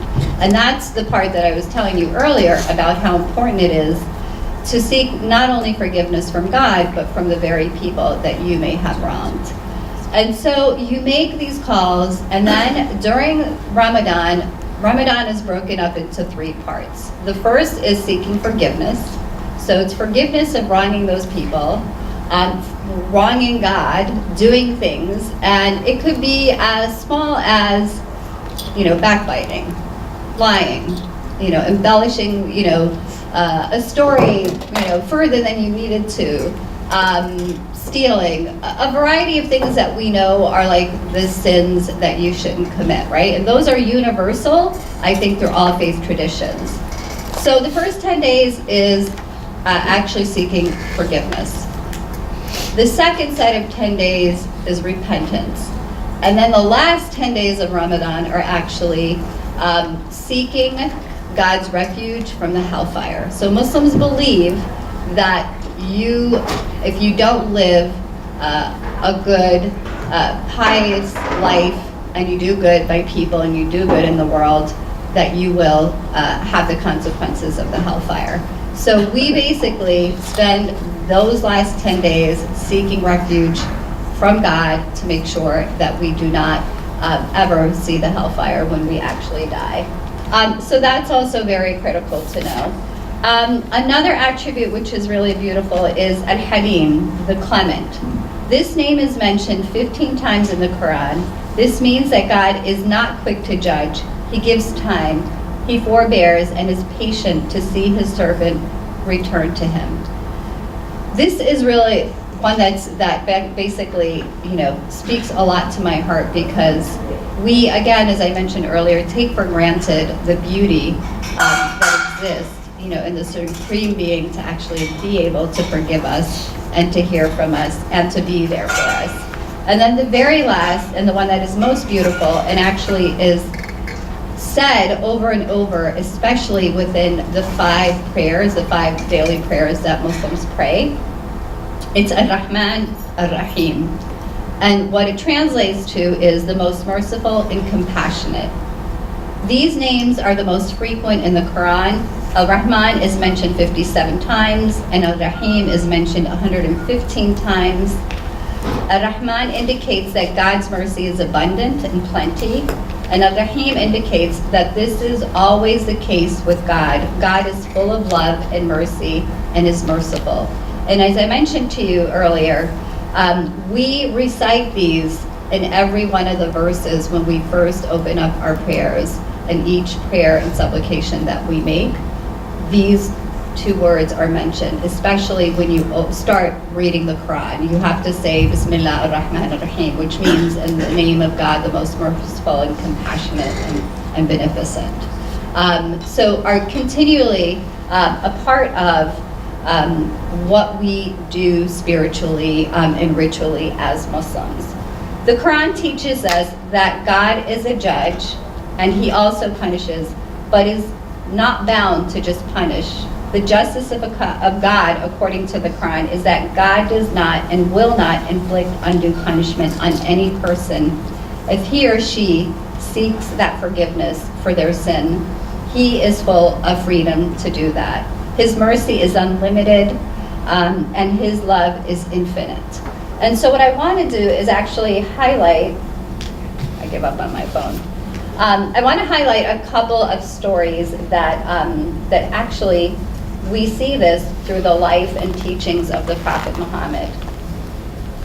the Prophet Muhammad is a living example for Muslims. And so there were two ways that we actually follow his example. One, through the Quran, which I've given you some understanding of what forgiveness and repentance means there. And two, through the narrations, which are the hadith that were actually captured by people who actually lived during the time of the Prophet Muhammad and who were able to take these narrations and write them to provide us the opportunity to have lessons from his life. So during his time, as someone who received the revelation and he was teaching people about Islam and what it means, he was not welcomed for his teachings. He was opposed. He was seen as a threat by many who lived in the town that he was born in and grew up, as well as the neighboring towns. There were people of different faith traditions. There were people who believed in idols. It was a variety. And so wherever he went, he faced a great deal of opposition. And so one of the places that the Prophet actually had gone to, which is really important, is actually a city called Taif. And he went there to talk about the teachings, and the people of Taif did not welcome him. They, in fact, were throwing rocks at him, garbage at him, and literally chased him out of the town. And he was able to flee, and finally behind a tree he hid and just sat there, and the angel Gabriel came to him and said, "What would you like God to do with the people of Taif?" Now, probably if that happened to me, I'd be like, take them down right now. But that's not what he did. What he did was, he said, I want to pray for the people of Taif because they don't know what they should know, and they are acting out of ignorance. And so I want to pray for them, and I want to seek forgiveness for them, because one day they will understand what Islam is, and their children and their ancestors will adopt Islam and see it as a form of religion. And so that teaches us, as Muslims, compassion and mercy and forgiveness. Another story that I want to share of his life was this woman who lived in the same town as him, and every morning she would go in front of his house and put all of her garbage in front of his doorsteps, that he had to actually step over it to get over the garbage. And not once did he go to her or like stand guard and say, "You're not going to do this. I'm tired, lady. I'm going to call the authorities on you." He just let it happen. And then the one very day that the woman did not put the garbage there, and he walked out of his door and he said, "Okay, what's going on?" The second day, the same thing. The third day, the same thing. And he started to ask people in the marketplace if they've seen this lady or not. And everybody told him they haven't. Eventually, he found out that she was very ill. And what he did was he went and he visited her. And she was upset that he came to visit her because she didn't know what to expect of him. And he told her, "I missed your presence. I missed your presence. You used to come and visit my home, and I'm just returning that favor to you." And all this woman could do was just start to cry and say, "I wronged you. I did horrible things to you, and you're coming to me to tell me this?" And he told her that God is most forgiving and loving, and if he can forgive and provide compassion and love, who am I as a human being? And so these are the beautiful stories that I felt are really important for you to understand and learn about from the faith tradition. And I think I'm over my time, right, Jim? Right on it. Okay. So I'm happy to take questions, and I'm really excited to be here. Thank you. All right, thank you very much. Our next presenter is my colleague, Dr. Jenny Lebens. Good morning, everyone. I'm told that in scholarship and activism around reentry, a common theme is that no one wants to be known only for the worst thing they ever did. This resonates deeply for me when I think about Jewish tradition, specifically because the heroes of the Jewish tradition, the biblical stories that are the anchor for everything in Judaism, the heroes are far from flawless. What a different Bible we would have if everyone were known only for the worst thing they ever did. How's the volume? Abraham would be known not as the father of monotheism, who, upon being told by God, Lech lecha, go forth to a land that I will show you, uprooted his life and his family and set out on a path to follow God. Abraham wouldn't be known as the man who argued against God to spare the city of Sodom for the sake of the righteous ones who lived among the wicked, who lovingly and pragmatically purchased the burial plot for his wife Sarah. If everyone were known only for the worst things they ever did, Abraham would only be known for having told his beautiful wife Sarah to pretend that they were siblings when they journeyed together to Egypt, so that the Egyptians could sleep with her without feeling that they should have to contend with Abraham first. And he was a repeat offender in his heartless behavior, the Bible tells us in Genesis. And of course, if he were to be known for the worst of the worst things he ever did, Avraham Avinu, Abraham our father, would be known primarily as the man who lifted a knife to his own child's neck. If everyone were known only for the worst thing they ever did, we wouldn't ever have had the image of Isaac and Rebekah praying together to God for the blessing of children when they found themselves apparently infertile. We wouldn't have the image of the wise old Isaac who passes on the tradition of monotheism and the covenant with God to his son. And we wouldn't remember Rebekah as a mother who looked out for her son's well-being with single-minded devotion to God and to her family. Instead, if everyone were known only for the worst things they did, we would know Rebekah as the mastermind of a manipulative plot to trick her husband Isaac into bestowing his blessing on their son Jacob instead of on their son Esau. Isaac would be known as a father of twins who somehow believed that he could only bless one of them, and that that blessing should include a promise that the one son would dominate the other. Our only image of Isaac would be of him sitting dumbfounded as his son Esau sat sobbing before him. And the son who did receive the blessing, Jacob, the father of 12 of his own sons, who became known as the progenitors of the 12 tribes of Israel. Jacob, were he known only for the worst things he ever did, would be known only as Jacob the trickster, who dressed up as his brother to trick their elderly blind father into giving him, Jacob, the blessing meant for Esau, the older brother. Jacob would be remembered only in those sobs of his brother Esau, who found out about the trickery only a few moments too late. Joseph, the great hero of a quarter of the book of Genesis and Jacob's second youngest and favorite son, would be remembered not as the pious youngster wearing a dashing coat of many colors who would grow up to save the entire land of Egypt from famine and to provide safe haven for his entire family.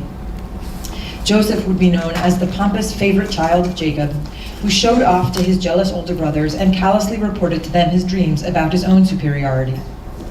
If he were known only for the worst things he ever did, he would be known as a manipulative kidnapper who planted evidence on his own youngest brother so that he could hold him in Egypt while their father Jacob grieved at home. Because we do not only know biblical characters for the worst things they ever did, we remember Moses as a prophet of God whose face was radiant and whose love of God and his people were unmatched. Were Moses known only for the worst things he ever did in his life, he would be known for being a neglectful father and husband who let his communal leadership role completely eclipse all of his family obligations throughout his career. But if we were to be honest, we would admit that if Moses were to be known for only the worst thing he ever did in his life, he would be the opposite of the Moses that we know. Instead of Moses the prophet who transmitted God's word to the Israelites in the wilderness, we would know him as Moses, the one who smashed the tablets that God himself transcribed in his rage at the Israelites for their all-too-human backsliding. Moses' brother Aaron is lovingly remembered as the progenitor of the priesthood of Israel, so beloved by the people that when he died, all of Israel mourned him for 30 days. Thank God we don't only know him for the worst thing he ever did in his life. It was Aaron, after all, who smelted the gold to build the golden calf. Aaron would be only known as the greatest idolater in the entire legendary history of Israel. Need we even think about King David? King David, the founder of the kingdom of Israel and one of its greatest heroes. David, who bested the giant Goliath, who composed the Psalms, and who was the only musician who could calm the stormy heart of a clearly mentally ill King Saul. David, who unified the 12 tribes of Israel, into a united and mighty kingdom. This same David has some grave sins to answer for in the Bible. He saw a beautiful woman and wanted her, so he had her husband killed. Later, he learned that his oldest son, Amnon, had raped his own half-sister, Tamar. But when David learned about the rape, he did nothing and said nothing because he was loyal to Amnon. Solomon, David's son, took over the kingdom and oversaw the construction of the great temple of Jerusalem, the beating heart of the kingdom of the people for nearly 1,000 years, save the 70 years when it lay in ruins before being rebuilt. Solomon, the wisest of all kings. If he were only known for the worst things he ever did, he wouldn't be known for the glorious early days of his kingship, but for its inglorious end. Solomon, the Bible tells us, amassed great wealth, married numerous wives from other nations, and turned unrepentantly to idolatry. None of us wants to be known only for the worst things we ever did in our lives. We are mistaken, bravely mistaken, if we imagine that the world is divided into heroes and villains, where the heroes are blameless and the villains are entirely unsympathetic. Those of us who have the privilege of not being labeled criminals or sinners or villains of one sort or another have no right to assume that we are therefore blameless heroes. Even the heroes of the Hebrew Bible, whose complexities could have been erased and who could just as easily have been portrayed as blameless and entirely good human beings. Even the heroes of the Hebrew Bible have sunk quite low at one point or another. The Hebrew biblical tradition is a reminder never to dismiss someone because of the worst things they did. The biblical tradition doesn't hide the bad things about its heroes. All of these things I've mentioned are straightforwardly told to us in the Bible, but it refuses to let those actions define its characters. And just as the Hebrew Bible doesn't shrink from laying bare the flaws and sins of its heroes, it also doesn't shrink from opening up avenues for empathy with its greatest villains. Synagogues around the world last Saturday turned their attention to the Torah portion known as Toldot, which includes that story of Jacob's trickery, when he dressed up as his brother Esau and convinced his father that he was in fact Esau, securing Isaac's great blessing that had been intended for Esau. I mentioned the sobbing of Esau a few times just before. It's been on my mind. If we read that story closely, there is no getting away from sympathizing with Esau, even though he ultimately ends up the bad guy. Those sobs, the great and bitter cry he lets out when he finds out what his brother and father have just done to him, and that's without even knowing that his mother was the mastermind, those tears remain in the background of his life story forever. Backgrounds matter. They don't excuse bad actions, but they are part of the narrative of a person's life that needs to be included if we're going to have any chance of not knowing people only for the worst thing they ever did. We can go back to Joseph, who, again, as the second most powerful man in the land of Egypt, planted evidence against his own brother in a kidnapping attempt. He has perhaps the most shocking backstory. As a child, he taunted his older brothers, and as a result of their jealousy and rage towards him, his gaggle of older brothers attempted to kill him, threw him in an empty pit with no water, and eventually sold him into slavery. Just as he rose to a respectable position and seemed to recover from this trauma, he was framed for a crime he didn't commit and thrown into prison. It's little surprise that when he finally rose to power and prestige, he wasn't entirely well adjusted and didn't always make good decisions. Backgrounds matter. And not only do backgrounds matter, but the possibility of a different future matters. Excuse me. In the book of Esther, the wicked Haman plots to kill all the Jews of Persia. In the biblical story, he is an unequivocal villain, but Jewish tradition did not leave it at that. Later, rabbinic tradition in the Talmud says that the great-grandchildren of Haman were students of Torah in Bnei Brak, one of the great legendary centers of Jewish learning in the 2nd century. And the great-grandchildren of Sennacherib, who was partly responsible for the destruction of the northern kingdom of Israel. And then this is the Assyrian king Sennacherib, aimed to wipe out the kingdom of Judah during the reign of Hezekiah. That same Sennacherib's own great-grandchildren, the Talmud says, were famous teachers of Torah in the 1st century.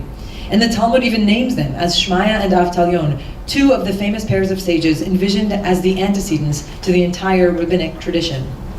This resonates with Muhammad's insight at Tayev. You don't know what the future holds. Backgrounds matter, and the future matters. As I said, these and the rest of the stories of the Hebrew Bible are the anchor for everything else in Judaism. Its laws, traditions, literature, theology, everything. But built on top of these stories set in the mythic past is also an attempt to engage in the world of actual human society. So, a system of criminal justice was developed in the Jewish tradition. This tradition includes thinking about people who have killed someone, intentionally and accidentally, addressing the needs both of the individual who committed the act and the needs of the grieving relatives of the person who was killed. Jewish teachings on criminal justice include attention to personal injury and the difficulties involved in measuring and quantifying the extent of the damage done to an injured person. The tradition addresses property and financial law and a full range of bad actions that might require a person to be held accountable, to try to make up for what they are responsible for to whatever extent is possible. Not all of those traditions are ones we should look to emulate in contemporary society, but the one rabbinic principle that comes up over and over again that I want to bring up is this. Af al pi shechata Yisrael hu. It means, even though he sinned, he is still a Jew.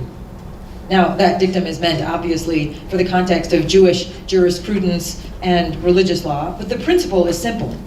One's sins or one's crimes do not override one's basic identity as a citizen, as a person, and as a soul. The sins and crimes and the downright ugliness of the behavior of some of our greatest biblical heroes are faced open-eyed by the tradition, but they do not overshadow or preclude the goodness or the contributions or the overall complexity of those characters. It's easier, perhaps, to embrace this notion when we think about mythical heroes from the past. Those of us who are historically inclined can resort to the historical consensus that these stories are imaginative inventions of later generations anyway. Those of us who are more traditionalists can rely on the trust we place in God's choice of these individuals to serve as leaders and role models despite their sins. But in truth, if it's easier to contextualize the regrettable actions of ancient heroes than it is to contextualize the mistakes of human beings that might sit next to us in our college courses, or in our houses of worship, or on the subway, then in my humble opinion, we are not making nearly the right use of our biblical heritage. Today, we're considering the formerly incarcerated. It's not theoretical, and it's not fictional, and it's not dead and buried in the past. And unlike the biblical characters I spoke about, we're talking about people who have already, publicly and unequivocally, been held accountable for whatever they did. So it's all the more urgent that we insist on not defining people by the worst things they ever did. In fact, our obligations go further than that. People have to be given the opportunity to fill their lives and the lives of others with love and learning and redemptive actions and relationships. In order for a justice system to be meaningful and just, in order for it to serve as a bridge between a philosophy of human beings as complex and flawed and a society in which complex and flawed people can flourish, reentry, after balancing one's account as well as one is able, has to be welcomed by all the people who know that none of us wants to be known only for the worst thing we ever did.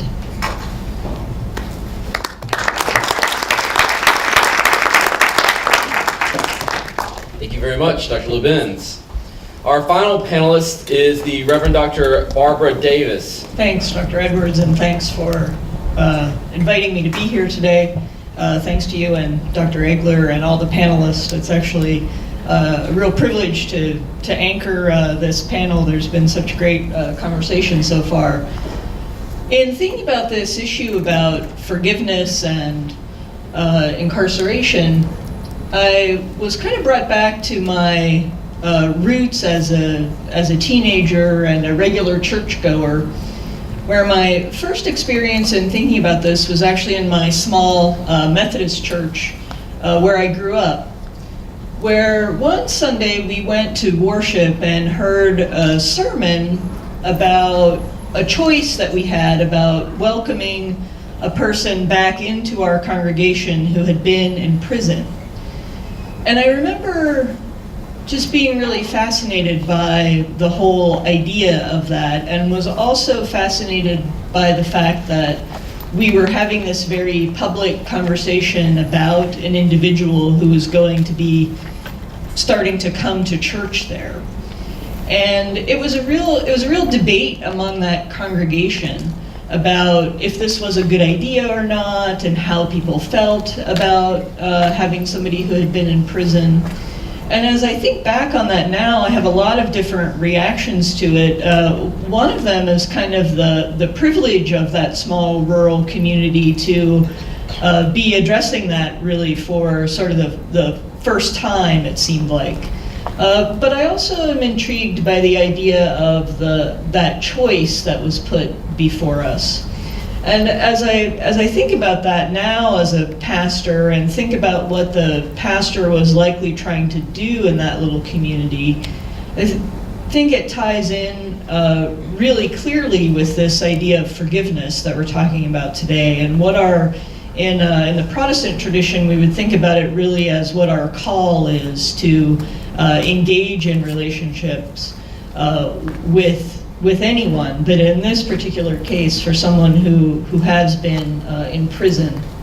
And so this led me to think, as I was thinking a little bit more about it today, this led me back to Matthew's Gospel, and the 25th chapter of Matthew, which is probably some familiar verses to some of you, and they've been used around, at least in some Christian circles recently, in the last couple of weeks around the election time. But I'll just read these for you. This is starting with the 34th verse in Matthew 25. Then the king will say to those on his right, come and you will receive good things from my Father. Inherit the kingdom that was prepared for you before the world began. I was hungry, and you gave me food to eat. I was thirsty, and you gave me drink. I was a stranger, and you welcomed me. I was naked, and you gave me clothes to wear. I was sick, and you took care of me. I was in prison, and you visited me. And then those who are righteous will reply to him, Lord, when did we see you hungry and feed you, or thirsty and give you a drink? When did we see you as a stranger and welcome you, or naked and give you clothes to wear? When did we see you sick or in prison and visit you? And the king will reply to them, I assure you that when you have done it for one of the least of these brothers and sisters of mine, you have done it for me. What I like about these verses is that it really brings all of the different relationships into the conversation.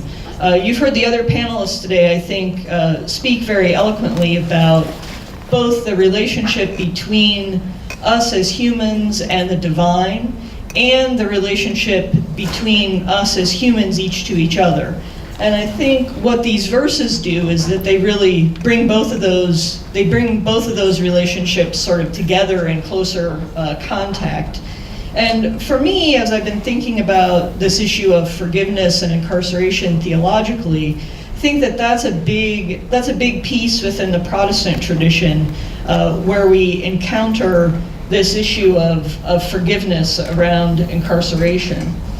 After reading this scripture, I turned to another resource that I rely on pretty heavily when I'm thinking about big theological ideas. We've been talking lately in my congregation a lot about mercy, which we've mentioned today, and about kindness. And so I turned to a book called The New Handbook of Christian Theology, which was one that I had on my shelf from my days at Union Theological Seminary and go back to often. And I'm often disappointed by it, let me say, which maybe makes it an interesting thing to keep around. But part of my disappointment is around this word forgiveness, because in it, forgiveness is listed and it says, see grace. And I can't tell you how many times I've looked up forgiveness in this dictionary and been like, it's always back to grace. But for this today, I thought, well, okay, I'll read about grace and see what's happening there. And what it said about grace, and we think about grace in the Protestant tradition a lot, what it said about grace is that grace is really, right, a relationship between the divine and humanity. So grace is really something that God offers to humanity with no strings attached, right? When we think about the word grace, grace is really God's forgiveness, God's mercy, God's kindness. But we would say that there's nothing that we do to deserve God's grace, right? We just are, and God's grace is there for us. But the writer of the definition of grace in that Handbook of Christian Theology talked about the fact that God has a choice to be unrelated, but God's grace is a sign that God chooses to be related to us. And I really like that idea in relation to forgiveness and a definition of forgiveness that we might think about together today. It's really a question of God deciding to really enter into the human situation. And that idea is very appealing, I think, and also very true of what I know about how we think about our relationship not only to each other, but also our relationship to God. And so with those ideas on my mind, I started thinking about other times or places where my congregation, or in my experience in the ministry, we've had strong connections, particularly with folks who either are incarcerated or have been incarcerated. And how do we really live out that forgiveness then? It's fine and good to have sort of a text that we rely on, but kind of like the responders to the king in the Matthew passage, right? We want to think a little bit more deeply today about, well, how have we offered food to the hungry, or water to those who are thirsty, or visited the sick, or those who are in prison? And so one very practical kind of aspect of kind of lived ministry with people who are incarcerated that I wanted to share with you today is a church that my congregation in Greenwich Village has been connected with for a long time, really since its beginnings about 30 years ago, called the Church of Gethsemane, which is a little church in Brooklyn, in Park Slope. Some of you may know it. The Church of Gethsemane was founded actually primarily to minister to people who are in prison and who are coming out of prison. And they really take a 4-point approach to working with their congregation, some of whom are not able to kind of physically be present with them. They have a project called Project Connect, which is doing a lot of letter writing and care packages, and really communicating with folks who are in prison, like what Joshua was talking about earlier today, about how important that is to kind of break down the isolation that happens. They also started a program out of their congregation where people who are incarcerated can actually join the church. So they have like a 6-part membership course that they offer that people they basically write back and forth with the pastors of that congregation and are able to actually join the church and become a member of the church even while they're incarcerated. They also do direct services, offer things like food and clothing and emergency funds when they're needed, and they also have a reentry assistance program after prison, which has a lot of peer mentoring and some really good aspects of that work as well. And so Church of Gethsemane, I think, really lives into a lot of these ideas of forgiveness that we've been talking about today and thinking about together, many of you all through this conference time. But they really ground their work in this kind of this text that I've been sharing today in this little part, and the real idea of forgiveness and the need for relationship, right? And that's a very key piece of what they think about, that human-to-human forgiveness, and really accompanying people and being with people as they're thinking about not only their time in prison, but their re-entry into the world.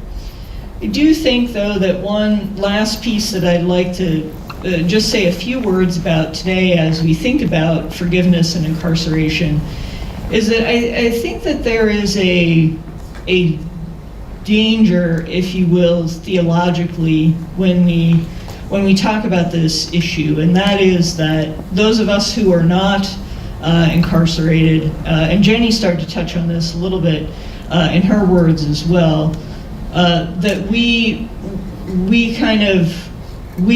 take one position on an issue that we're kind of on the side where we're the forgivers, right? And we lose kind of the position of the forgiveness that we may need in our human-to-human relationships. And so the balance of power between the relationships becomes out of balance, if you will. And I think this is further intensified by the issues that we know about in relation to institutional racism and mass incarceration in our country right now. I think people like Michelle Alexander in her book about the new Jim Crow really puts her finger right on this issue. Other scholars like Carol Anderson, who's written a lot, most recently about voting issues and racism in this country, really begin to tackle the complexity of institutional racism and the impact that it's had on the criminal justice system. And so as I think about forgiveness, and as I think about my role in particular as a religious leader, and as we think about the need for anti-racism work that needs to be done, and how the structures of racism need to really be uprooted in an attempt to, reconcile and get things more right in how we relate to one another. I think that the complexity of that really has to come into the conversation about forgiveness and incarceration as well. And so I leave you with sort of a quote from a writer named David White, who talks about forgiveness, and not specifically about the institutional racism aspect, but I think his words really put a finger on that idea that there's no one in this issue around forgiveness and incarceration who sort of stands on the outside of it. We all have things for which we need to be forgiven for, I would say, in this. And so his words are these. Forgiveness is a heartache, and a difficult one, because strangely, it not only refuses to eliminate the original wound, but actually it draws us closer to its source. To approach forgiveness is to close in on the nature of the hurt itself, and the only remedy being, as we approach its raw center, to reimagine, and to reimagine our relation to it. And so this sort of circles us back to the idea that forgiveness is really about our relationships with each other and our relationship with the divine. And it's really critical for us to look at all the layers of those relationships as we think about the role that forgiveness plays in this important issue. Thank you.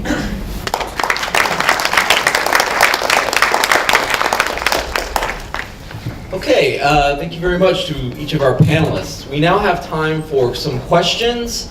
If you have a question, just shoot up your hand. In my presentation, I had talked about that forgiveness is sought by an individual directly to God, and with the pure intention that forgiveness that is sought from God within the Islamic tradition, it is granted there and then. And quite in fact, which I didn't mention, is that it's also followed with a good deed. And so what is this good deed that you may be thinking of? Like, I'm just asking God to forgive me.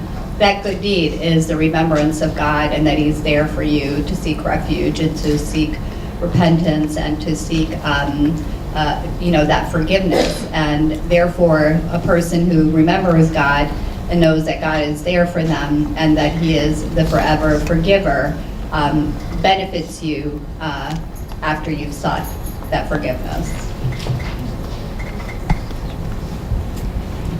I would just say in the Catholic tradition, the forgiveness begins when you first look at that individual that's seeking the forgiveness. The gaze that you have upon them can generate, can start generating that forgiveness. And I would use the example, I don't want to get all Sunday school on me, but John chapter 8, the woman caught in adultery. To me, one of the most amazing things about that whole passage is there's a word you don't hear Jesus say. You don't hear him use the word adulterer. The council has brought this woman, they've thrown her at his feet. Adultery was not just a moral failing in those days, it was a capital offense. Well, for women, anyway, men got a pass for some reason, but he didn't deny that she was guilty, but he never used the word adulterer, because that would imply that that's some sort of permanent state, like that's the final word on her life. The most important fact about her is the sin that she has committed. And he didn't do that. He didn't ask her if she had repented. He simply said, your sins are forgiven, go and sin no more. Obviously, I mean, you can only imagine how her life changed after that the mercy that she had received had generated something new in her. Sense of forgiveness for herself and forgiveness from on high. So I think in the Catholic tradition that opportunity for forgiveness begins the moment that you look at them and how you embrace them. And I'll just use one quick example. Some of you here are students of Simonetta d'Italia Wiener, and you probably know that in January she and some others are going to be going to Brazil to start shooting a documentary about a network of prisons down there called APAC. It's an acronym. And it's been this incredibly successful reform effort. The prisons don't have guards. And I personally first heard about this network when I was in Italy. Those of you who were here for my talk earlier, I gave a series of talks in Italy, and one of them was at a prison in Padua. And the director of the prison was taking me around, sort of giving me a tour of the facility, and written on a wall was this phrase in Portuguese. And he said, do you know Portuguese? And I said, no. He said, well, that says, from a great love, no one runs away. And I said, what's the story behind that? And the story actually takes place in Brazil with this network of prisons. There was an inmate in one of the regular state prisons who just escaped repeatedly. The guy was some kind of Houdini. I mean, he just, he'd wake up, he's gone out of these maximum security prisons. And his caseworker just saw something within him, something good, something to bet on, and had him sent to one of the APAC prisons that have no guards. And everyone thought this caseworker was a moron. Like, well, tomorrow morning he's not going to be there, And if he can escape from a maximum security prison, he's just simply going to walk away from a place that has no guards. Well, the next morning, the guy was there. The morning after that, he was there. A week later, a month later, a couple of months later. They finally called him in to a meeting, and they said, well, you're known as the guy who escapes from every prison. Why haven't you left here? And he said, from a great love, no one runs away. And so, anyway, it's a long-winded answer, I'm sorry, to your question, but I think in the Catholic tradition it begins with how you first look at someone, how you embrace that person. I would say a few things from the Jewish perspective. One is that the question of when are we forgiven presumes that there's, some of us are forgivers and some of us are forgiven, and that, we all have, or the person to be forgiven is someone who has one big sin to be forgiven. And in the Jewish tradition, the process of forgiveness is ongoing because we're all sinners, not because we're born inherently that way, because that's the nature of life. We make mistakes all the time, and so there's a daily and annual cycle of clean-slatedness, and we're forgiven. On another level, though, when we are talking about individual significant sins, shall we say, or crimes in the Jewish criminal justice tradition, it depends on the crime, and there are certain things for which I'm so sorry. It doesn't. And there are, traditions like, for certain things, if you've if you've harmed another person and you sincerely apologized 3 times, and the other person hasn't forgiven you, then it's on them. That at a certain point, there's a limited amount that you can do, and then you can consider yourself, forgiven. But of course, that's not for everything we do. And some things, one waits till Yom Kippur, the Day of Atonement, and then that just sort of the passage of time and that day cleans the slate. And for some things, it's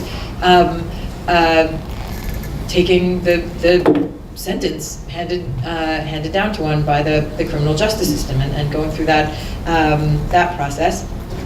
And in Judaism, traditionally, there's the concept of the afterlife. So, at death is a cleansing feature, and it depends. It depends on what we're talking about. But I think the most important thing I can say is something that about who has the capacity to forgive. And a teacher of mine once said to me that the most important thing I know about God is that I'm not it. And so when we think about, God is the great forgiver, but the point is that we're not the ones to judge. We don't know about, it's not a question in Judaism, I think we don't know, like, what's my status, but it's not for us to say. There are certain things for the human justice system to say, and there are certain things that are not, and we do our best throughout our lives to face our sins and go through the processes we know about that we can go through. But I think common to probably all the traditions is God is the judge of that. I think in the Protestant tradition, it does come back to that idea of grace. And since that's a relational process, I think one thing I would say about it is that it's not sort of one moment in time. I do know that from my own experience, I wish that forgiveness was that, though. I think there's kind of a longing for, okay, I know that I'm forgiven, and I know that this thing that I've done that's wrong has been forgiven formally. How does that happen? But I think there's not kind of one moment. It's kind of like what others have said here. There's really a process that we go through, and we kind of come into relationship with whatever that thing is that we've needed forgiveness about in different moments in time. Liturgically in our worship service, we would kind of name it in the part where we say a communal prayer of confession, and then we're offered assurance of God's pardon. So liturgically, we would point to those moments, but I think that fortunately or unfortunately, it's more complicated than that. It's kind of it's really an ongoing thing because it's relational.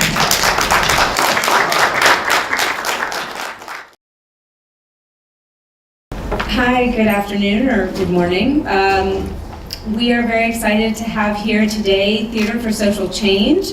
It is a group that uses theater to raise awareness about the impact of mass incarceration on women, families, and their communities. As returning citizens, the performers focus on eliminating barriers to higher education and advocating for reform. Selena Fulford is currently employed as a Master's of Social Work Coordinator and has worked in the homeless shelter system since 2001. That's a long time. Selena has earned 3 master's degrees with the support of Theater for Social Change and is inspired to further obtain a PhD in social work. She is an advocate for social justice. Denise McFarland returned to society in 1993. Since then, with support, Denise earned her bachelor's degree. She joined the Theater for Social Change Ensemble in 2006. Denise is hoping to return to college now to earn her master's in social work in 2019. Edna Joyce Sams has an MSW and is the regional director at nonprofit mental health housing provider. Edna aspires to open a program that would address the myriad of issues that arise for currently incarcerated women and their children. Sams has been a member of CCF Theater for Social Change and the Writers Group for over 14 years. And Cheryl Wilkins is the Senior Director of Education and Programs at Columbia University Center for Justice. Wilkins is also an adjunct lecturer at Columbia University School for Social Work and has been instrumental in developing the Justice in Education Prison Program and Women Transcending. So I welcome you all. Thank you so much for coming. Funny, you don't look like you've been in jail. Ex-con, career criminal. Do you really think that people could change? I used to see people look at me like she ain't never gonna be nobody. Today at work, I interviewed an ex-con, and I survived.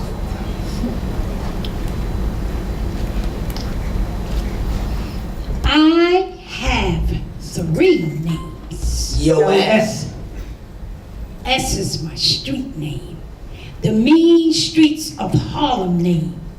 So they called me S because we were all in fast mode. The selling and using and ducking from the police mode. You see, there wasn't time for a whole name. There wasn't time for anyone to say, Selena. No way, there wasn't time for a whole name. US, on the count. Now, my second name was a little longer, but you still had to say it fast. Mail officer on the unit. 98G0032. I'll never forget that number. In 1998, I was the 32nd woman to hit state grounds. Excuse me, I'm looking for Professor Fulford. Ah, now that, my third name, is the name that brings music to my ears. Working during the day, going to school at night, it landed me an adjunct professor post. Hi, I'm Professor Selena Fulford, and your name is? Hi, my name is Cheryl Wilkins. Nice to meet you. Likewise, have a seat. Well, Cheryl, your resume and your application is very impressive. But there's just one thing that stands out to me. Well, what might that be? Would that be my 4.0 GPA or my 1,000 hours of community service work we do for my community? No, that would be your criminal record. Can you tell me a little more about that? Well, it was during a rough time in my life. I had to have surgery and I don't want to talk about the surgery. Can you tell me a little more about the crime you committed? I'm saying it was during an unfortunate time in my life. This crime you committed, can you elaborate? Well, I had a medical emergency and I had to have surgery, and the Trump administration cut me off for my medical care, and I needed money, and so I didn't really know what to do. So tell me, Cheryl, what would happen if we hired you and at some point while you working here, the Trump administration, you know that again, what would you do? What would you do if you needed money again? What if she really needs the money? I don't trust her. What if she really needs the money? You better lock your desk. What if she really needs the money? Where's my wallet? What if she really needs the money? Security! What if she really needs the money?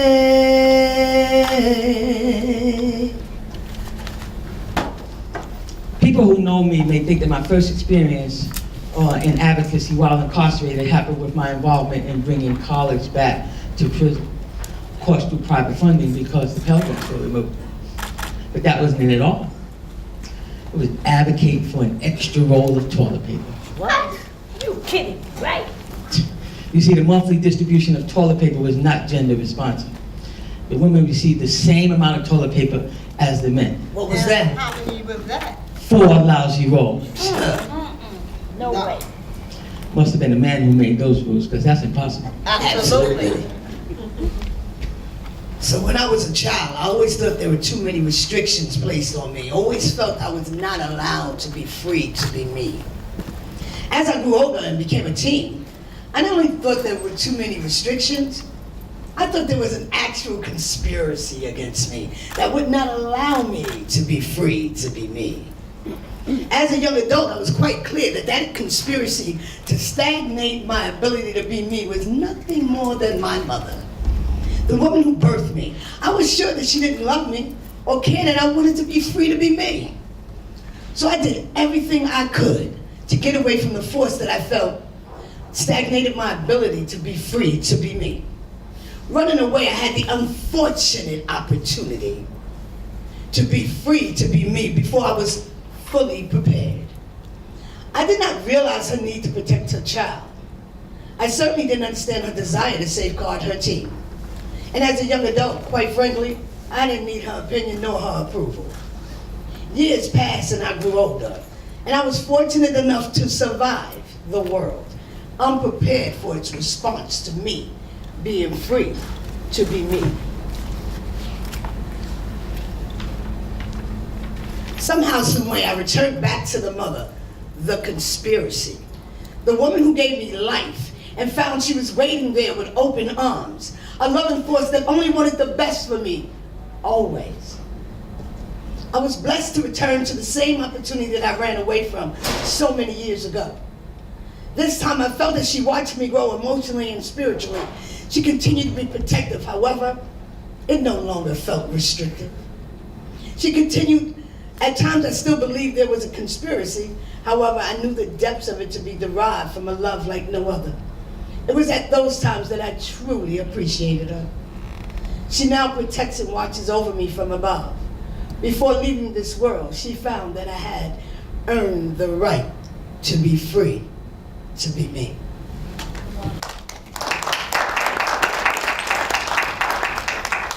Girl, honey child. Girl, look at this neighborhood. This neighborhood is just going down the tubes, child. Yeah, child. I'm alive today.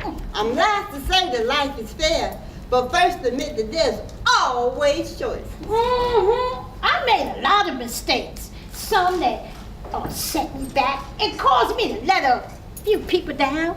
Plenty of people, plenty. Girl, you seen Tammy? She look like a hot mess. She gonna make her mother sick with all that worry. I feel so sorry for that girl. You know, she was such a cute kid. She really need to get herself together and clean her act up. But listen, I don't want to be the one to gossip or nothing like that. But did you hear about the girl down the block? What's her name? Edna. Girl, they done gave that child a promotion. I don't know why. That girl was incarcerated several times. But that just goes to show you, girl, people can change. I'm trying. And how about the other little girl that went to jail? Got fired. Yeah, but I like to remember that during the bad times, things can always get worse. Girl, that's what happened to her. Things got worse. Girl, listen, we gonna chat later, okay? Don't you think? Freedom. It's more complicated than getting out. You know, it's a political act. It means taking up space, daring to create, resist, and speak truth to power. But what does freedom look like? And how do you hold on to it once you get it? It's not so simple. Sometimes it seems invisible. Like a figment of our imagination just slipping through our fingers. But I know it's mine. A state of mind just like bars can be sometimes. It's a constant struggle, we can't give it up. Always pushing us to take up space, our own truth, telling our own stories, and telling our own lives.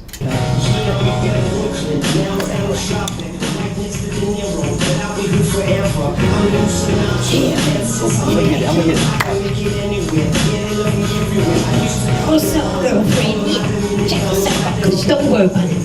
This time, you get that job. Good, go ahead. Good luck. Goddamn, my dude.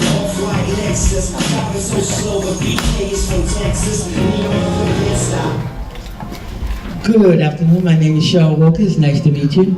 Oh, Cheryl, have a seat. So nice to finally meet you. We just been oohing and ahhing over your resume. I have to say, very impressive. I mean, it looks like you had some excellent experience. And you're from where? The South Bronx. Oh, wow. Amazing. Amazing. And your academic record looks so strong. You must have been a standout student. Well, I must admit, when I went to school the second time around, it was at an older age. And the experience was different because I wasn't going to school for my mother or my family or my friends. I was doing it for me. And that's what made that experience different. And I think that's where my 4.0 comes in.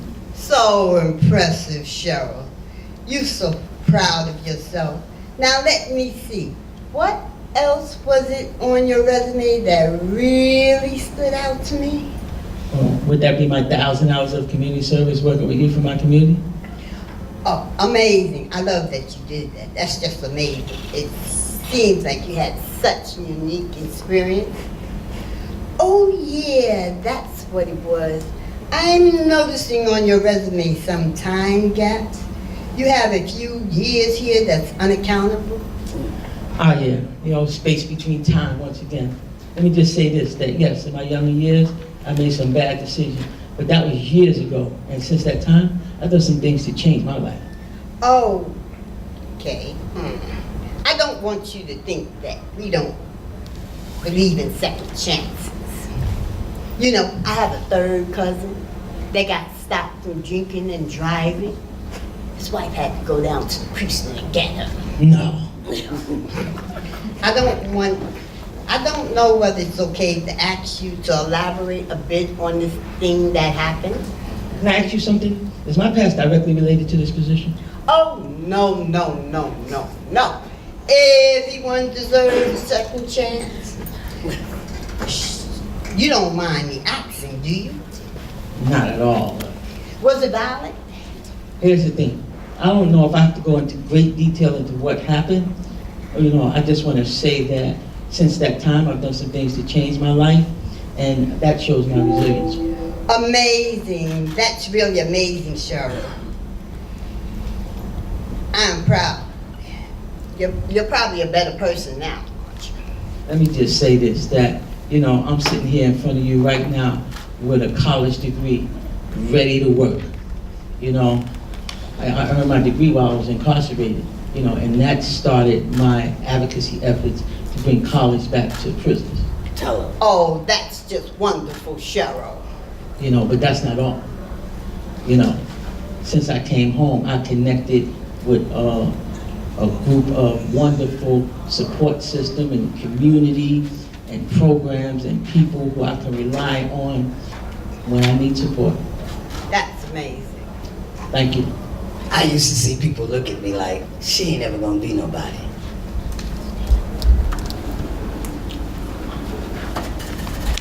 Funny, you don't look like you've been in prison. Career scholar.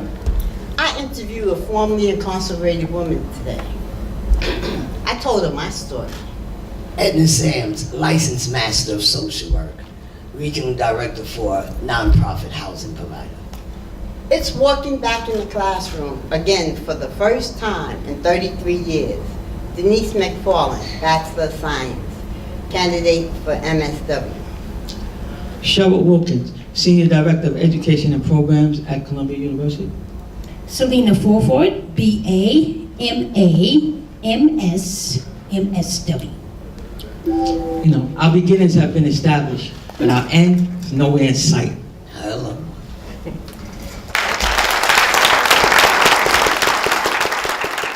I connected with the factory from the South Coast because I knew I personally wasn't born there, but I went to school there on 144th and Park, and it's like the neighborhood was really hit because I'm not too sure you heard about the incident with Khalif Browder. Absolutely. Yeah, that it was like he wasn't personally my boy, but it's like I had friends that was like deeply connected with him. So I was like, what you got to say about like how the CO was treating you inside? Well, let me just say this, that we all know that violence begets violence. And so if we don't change a system that is less on punishment and more rehabilitative services, then we will continue to get this violence on violence, because it's not just violence against officers, it's violence with folks inside against each other. And so, yeah, if that's the kind of environment that's happening inside prisons, not just in prisons, even in our own community.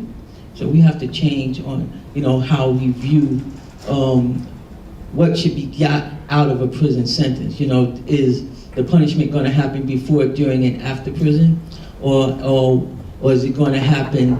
Can we get some rehabilitative services and things that could support a growth process? Hi, how you doing? My name is Marcello White. I'm on the next panel. I was recently incarcerated too, and I've experienced since coming home.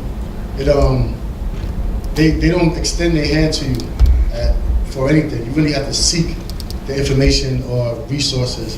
When you come home and you go to parole or probation, it seems like they just tell you a bunch of things that they can't do, that you can't do, and they don't give you any type of, how can I help you, and these are the things you can have and you can do. I was wondering, did you experience that, and how do you feel about that?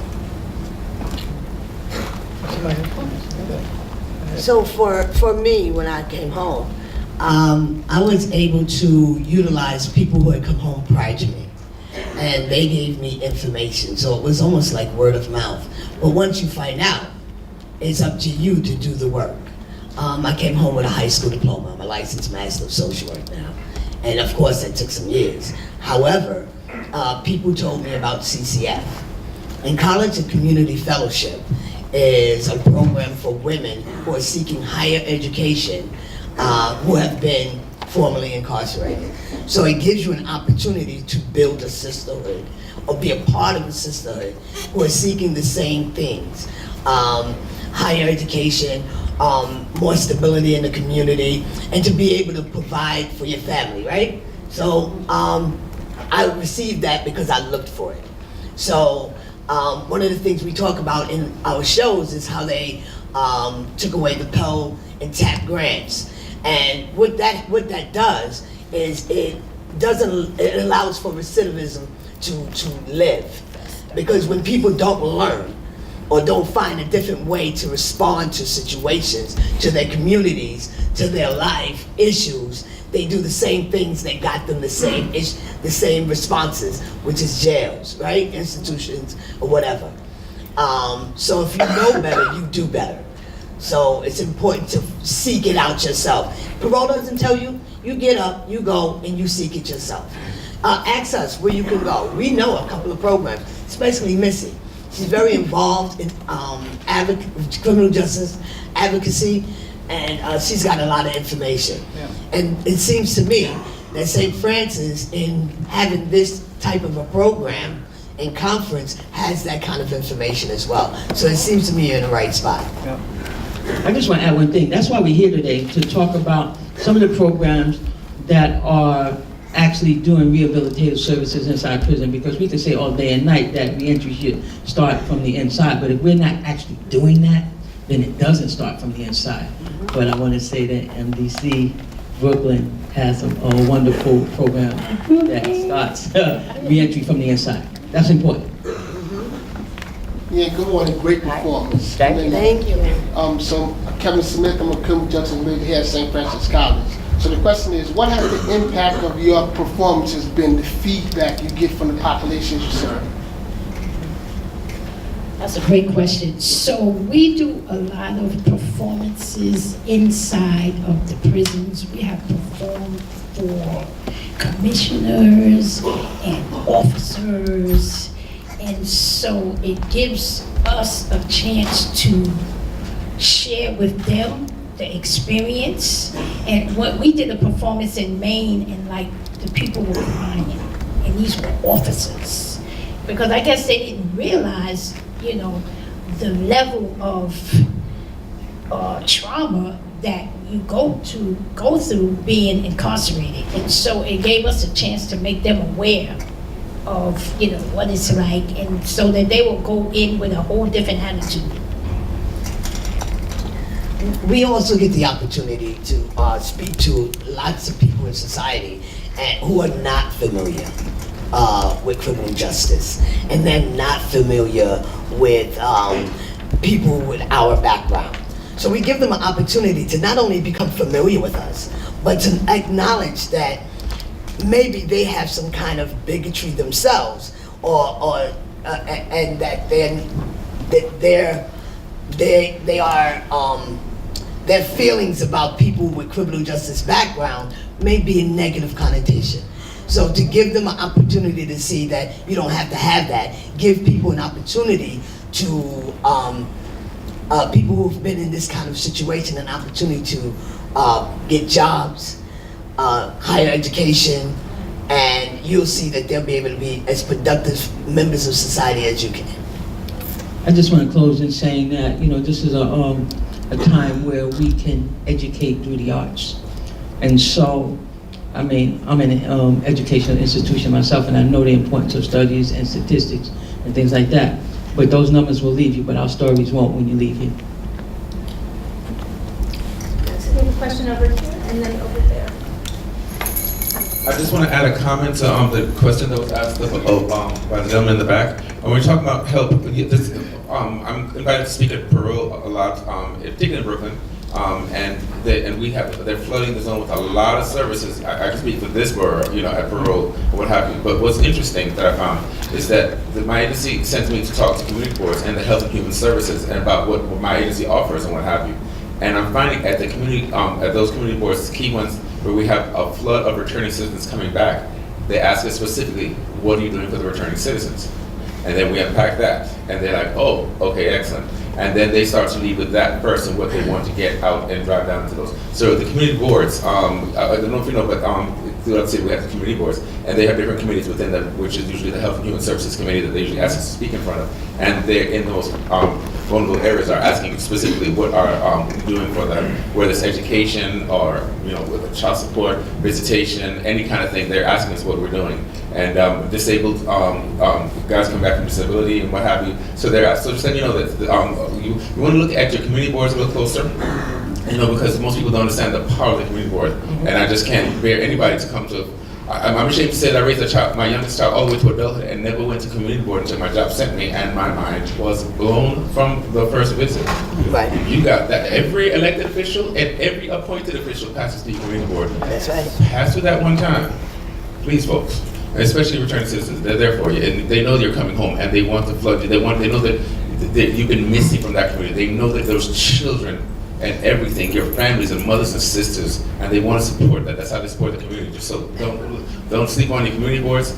And in those same areas, that particularly city council member also is aware that they're coming home, and they're looking for that also. So just know that it's not just in Parole and other places. There are things, consistent resources in the community that are out there that you just want to tap into. Absolutely. Yeah, one thing I want to say is that, we do this to educate community folks, whatever, but make no mistake, we are here to change policies and laws.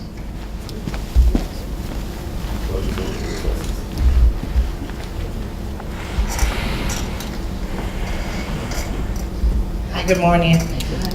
Did you have any fears prior before you get released or after you get released? And if you did, how did you overcome the fears getting back into society? So one of my fears was the stigma of being an ex-con, formerly incarcerated, and that's why I have so many degrees, because in my mind I said, if I get a whole bunch of degrees, then they won't call me a ex-con. And so I figured if I just get a whole bunch of letters behind my name, I could put that whole stigma behind me. And so that was my reason for getting all those degrees. My fear was the lack of education in technology. Because so much happened while we were away. I mean, right now, things are changing in the world of technology. And so I don't care if whatever you do, you have to have computer knowledge and computers. And so that was my fear. Yeah, we've all had fears. One of our skits includes the fear of success and getting a job. And I think we mentioned that I'm the regional director. Each time I went to my boss's office and they were giving me a promotion, I didn't start off as a regional director. I was actually like a program director, right? And they gave me a bigger building, but when they called me to the office, I was like, oh, I'm gonna get fired. Here it comes, the hammer's coming down, right? He was like, no, you're doing a great job. We're gonna give you a bigger building. I was like, what? So like the fear was internalized. It wasn't what society was doing to me. It was what I was doing to myself. And it took me years, because even a couple of years down the line, when I got the regional director position, I knew again, they're coming to get me. They're gonna fire me. It's gotta be, I'm gonna be fired, right? You've been doing a great job. We're gonna make you the regional director over the whole Bronx and Brooklyn. I was like, what? She was ready to call a lawyer. Yeah. I'm like, I named myself a lawyer. They about to let me have it. And they were giving me, so we have to remember as returning citizens that we also have our own feelings and fears that we place upon ourselves. People, society, there's so many programs out there that gives us an opportunity. We just gotta, like the young man said, is tap into it. And we give ourselves a bigger opportunity to succeed in life. Well, definitely opportunities for housing. Nobody's going to give a person an opportunity to get employment while inside, but maybe some sort of training. Although I was interviewed for my first job while I was inside. Yeah, and again, reentry starts from inside. So I had established relationships for 4 years before I even came home. But that doesn't happen in Albion. But I would give information that is critical, which is housing, or some sort of training opportunity, and definitely parenting, education. You know, a lot of times you can go to college and community fellowship because not only, you know, the backdrop is to support women who come home and allow them the opportunity or give them the pathway to go to education. But what's not talked about is that sisterhood and is that community that we create, and also they give wonderful programs and workshops, and whether it's parenting and whether it's self-care, you know, and things like that. So, you know, it's always good to be around folks who have done this before you, and so that you can get some sort of blueprint and get inspired. And another thing I would say, yeah, the packet is good, but anytime you can bring formerly incarcerated folks up there, like you brought me to that graduation up there, it's so inspiring. You know what I'm saying? It's inspiring because now you get some hope that people are really can make it out here. I could do it. Yeah. Okay, well, thank you so much. That was so amazing.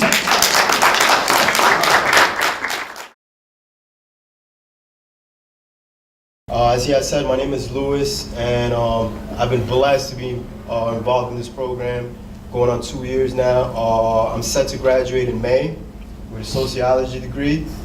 And obviously, all of us have a criminal background. And personally, for me, I have a moral obligation to give back to the community and help as much as I can, because I partook in a lot of criminal activity when I was a teenager, when I was younger, and yeah, it's my moral obligation. The more I learn here, you know, with you guys, being around you guys from the professors, the more I'm able to share with those in the community. Right now, I work at an auto body shop, and I also work as a foreman in a moving company. And you know, I give it all I got. You know, I like providing those services. I like being in the neighborhoods all over the place. Brooklyn, all 5 boroughs, sometimes Jersey, Connecticut. And I love to provide services to the people that, you know, need them. On Saturday mornings, I volunteer at a nonprofit called Children of Promise. And that is like the greatest fulfillment for me, because I'm able to work with those at-risk teenagers, kids that are really in messed up situations and conditions, and I'm able to relate my experiences to them. So my long-term goal ultimately is to really work with that population. And I know I'm gonna do it because, you know, like most of us and all of you guys, you've been through everything mostly, and you've been resilient and overcome. We've overcome, I've overcome, and that's my ultimate goal, and I know I will get there in due time. Absolutely, absolutely. Really appreciate you. Next up, Felix. Thank you for allowing me to introduce myself. And let me be an example for all of you who don't answer your emails. I was told to answer my email and, you know, let the brother know a little bit about myself, and I disregarded that email. He just told you all this wrong information about me. I am not a criminal justice major. I'm a sociology major. That was my fault. I didn't just get one job with benefits. I have numerous jobs with benefits. I actually worked 5 jobs. Well, I'm not sure where I want to go. I want to be a lawyer. I want to be a lawyer. I'm a certified paralegal. I'm a criminal justice minor, because I'm pretty sure I can major in criminal justice if I apply myself and go back to school for a couple of more credits. Now, I also work with at-risk youth. My brother's director of a program called Southwest Keys in Buffalo, and that's where I did my internship. Some of you might be familiar with Southwest Keys because they was on the news during the whole immigration thing with Donald Trump. And Southwest Keys is highlighted in Texas when they were taking all the kids and they warehousing the kids in Texas. And Southwest Keys is actually a really awesome program. They really care about the kids, they really care about what they're doing, and you actually have really, communities like Buffalo who really suffer, like it's really bad out there, poverty, and the minorities they don't have all the programs that we have out here. What I'll be trying to do is take the programs that I see here and try to send them out there to different people. I've actually sat down with people in the mayor's office in Buffalo, and we started, to brainstorm on different programs and what we can do to help the kids out there. And my brother's over there, he's starting so many different programs. Osborne is actually moving to Buffalo. They're opening up shop, and my brother's a candidate to run Osborne over there. So I might just make that transition. But I do want to go to law school. I work for NEARCAT. That's what we do with the solitary confinement. We try to get the people to empathize with what it is a person goes through when in solitary confinement. Some people can't even sit 9 minutes and sit in the cell for 9 minutes. Imagine if it was an hour, 2 hours, 3 hours, 3 months, 10 years. My little brother had 15 years in the box. Now he got a master's degree, and he's a director of his own program. This is the same kid. I love St. Francis College. They gave me an opportunity. I took it and ran with it. I think they instilled in me the good in people. They reminded me that there's good in people. Coming out of prison after 17 years, I was cold. I never thought I was coming home. He was with me when I got my parole letter. I didn't even open it. I was more concerned about the finals coming up in college than I was about coming home. I took the letter from parole after I went to the board. When I went and sat on the parole board, I told them, yo, what's up? You're wasting my time. I got finals coming up. You're not gonna let me go. So what's up? Let's just get this over with. I didn't think I was coming home. I went back to my cell. When they came around with the mail, they called me with the mail. He can tell you, I didn't open the letter. I didn't care to open the letter. And when whoever opened the letter told me I was going home, I was stuck. I didn't know what to do. But I'm going to continue to help the people coming out of prison, and I'm going to continue to do what I do to help these at-risk youth to give them a detour from following the footsteps that I went. Absolutely, man. Thank you. Thank you, man. Again, returning citizens. Somebody that returned back to the community, and the goal is to support the community. Mr. Kevin Smith. Thank you. I appreciate having this opportunity to speak with you guys. My name is Kevin Smith. I'm a criminal justice major here at St. Francis. What I hope to do with the rest of my life as I go forward is to change the world. And I believe I can do this by connecting our youth to their purpose. Oh, should you have more? Oh, no. Let me add this. I can be rather loquacious. And I was warned to be brief, Kevin, be brief. But I will say that my experience in being incarcerated doesn't define me. There was things in us, each and every one of us on this panel, before we went in. And now that we're out, we are allowing it to resurface. Because perhaps there were times in our lives when we thought we didn't have choices. And some of the decisions we made were rash because just that, we thought there were no options. So the blame, there is no blame. We're just allowing who we are to shine, and now y'all see it. Thank you, thank you. So, so now you got to know a little bit about them, and everyone that's here today is here as a result of a journey that you took. And for each of them on the panel, including myself, we all took a journey to get to the point that we are today. And the next question, I really want to talk about after being incarcerated and finding out that you are soon to be released. Can you talk about the preparation that went into preparing yourself to come home, and what was that time, or what was that action that caused you to change, caused you to focus on being that positive individual for your community? Can you talk a little bit about that, or maybe the people that supported you, whether it was your peers, your families, anyone? Just talk about that process prior to coming home and what made you have the resolve to change. Let me start. Yeah, please do. Preparing for release, like you may have heard and a lot of us experience. For me, it was like preparing for winning that lotto that we all just missed, right? By a few numbers. If you could imagine. It's something you dream about because nothing is sure until you get to the other side of that wall. Nothing is sure. So if you could imagine, what would you do had you hit the lottery?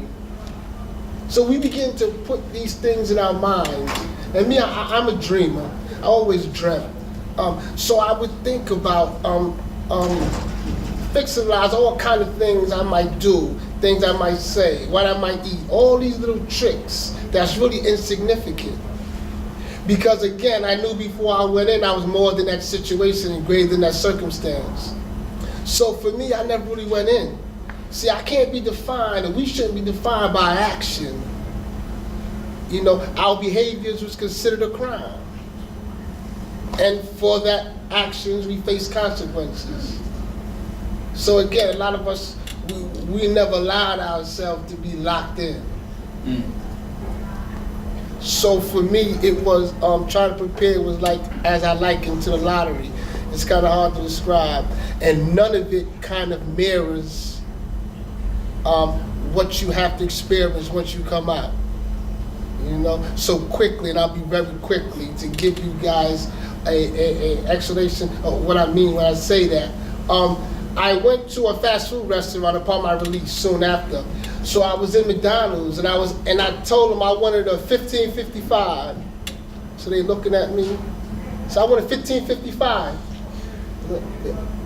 Looking at me, people looking at me. And I said, right there. So those were the calories of the burger. See, I had been gone so long, right? I left at 19. I did 23 years. Wow, right? 23 years. No one dead, no one's killed. It was armed robbery. But see, I was gone so long, so we have to, when we say reentry, it's a big thing for us. So again, I'll leave it at that. Thank you, appreciate that. You definitely, for a lot of us, getting on the train, going the wrong direction, you know, all these other things, a lot of us can certainly talk about it. And we'll talk about that reentry process. But can we talk about that preparation for release, knowing that it was an eventual reality? Some of us, we hear the term that reentry begins when we first are arrested.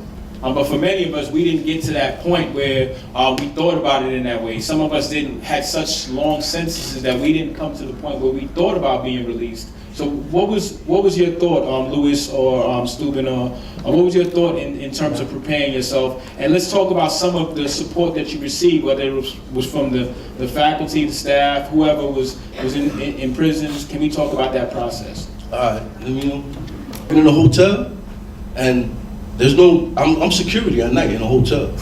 You believe it? I just came home, serving 17 years in prison for murder in the 2nd degree, and I'm security in a hotel overnight. And they asked my boss, did he run a background check? He said, yeah. This guy was me and this guy ran transition services in Mount McGregor. He got the job through his wife who hired him. And she told them that she ran a background check on him. So we didn't have to worry about that. So essentially, the network was strong. The network is very strong. And absolutely. So I brought the network home, and through the network, you know, I found employment. I don't know how people don't find employment when they come out of prison. I swear to God. But the only thing I have was this program. And here I am. Appreciate that, man. That's resiliency. That's but we gotta be. The point was that, you know, a lot of times you prep and you prep and you prep, but you delusional. Because even you come out here, you go to Osborne, you go to all these programs, and they can't really do nothing for you, man. Come back later, fill this out, go get this, go there, go see this guy, go see that guy. Man, that ain't gonna help me. That didn't help me. Well, I think let's hear Luis your experience in terms of preparing for release. We'll talk about your process because what we don't want to do is when we think about those who are formerly incarcerated and we think about making that transition, we have to get to the point where we're here. We're returning citizens. But we have to be realistic, though. That's the thing. That's the main thing. Definitely. So we have to get to the point where we're focused on empowering our community, but it's a process. And you don't get to this stage, a college-educated individual, someone who is top of the line in their classes, that's respected by their peers, without going through that process. And I'm not here to lie to you and say that these individuals come home with just positivity or whatever. It's not easy. It's not easy, especially when you look at a system that oftentimes many people that do come home fall through the wayside, and we're not supported, and we're not empowered, and we're not encouraged. So to hear from each of us on this panel is a testament to resiliency, it's a testament to building those networks, but we have to talk about the process, and then we'll talk about the other end of the spectrum, being a graduate, being an employee, being somebody that can be a vital and supportive member of their community. So Louis, can you talk a little bit about your process and what was that change or what was that aha moment that you realized that, you know what, I don't want to be this person any longer? All right, so I'll first start off by saying that, and you know, I get very ashamed every time I say it, but it needs to be said, it needs to be spoken about it, so here I am speaking about it. And on a side note, this is my brother. I've known him for like a long time. We've been in a lot of prisons together. Really good guy, man. Really good guy who just made a bad decision when he was a kid. You know, I am the better looking one, of course. He's my twin, but you know, we all made bad choices. It doesn't necessarily mean that we were bad people, right? So at the age of 18, I participated in a gang-related murder, and I played the main role, which was the shooter, and ultimately I was sentenced to 15 years to life. And for the first 6 years of my incarceration, I used to justify my crime.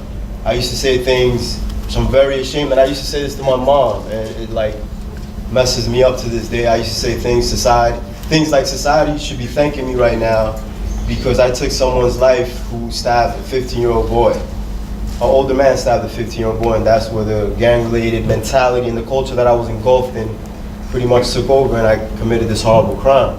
So the first 6 years of my incarceration, I was the same person.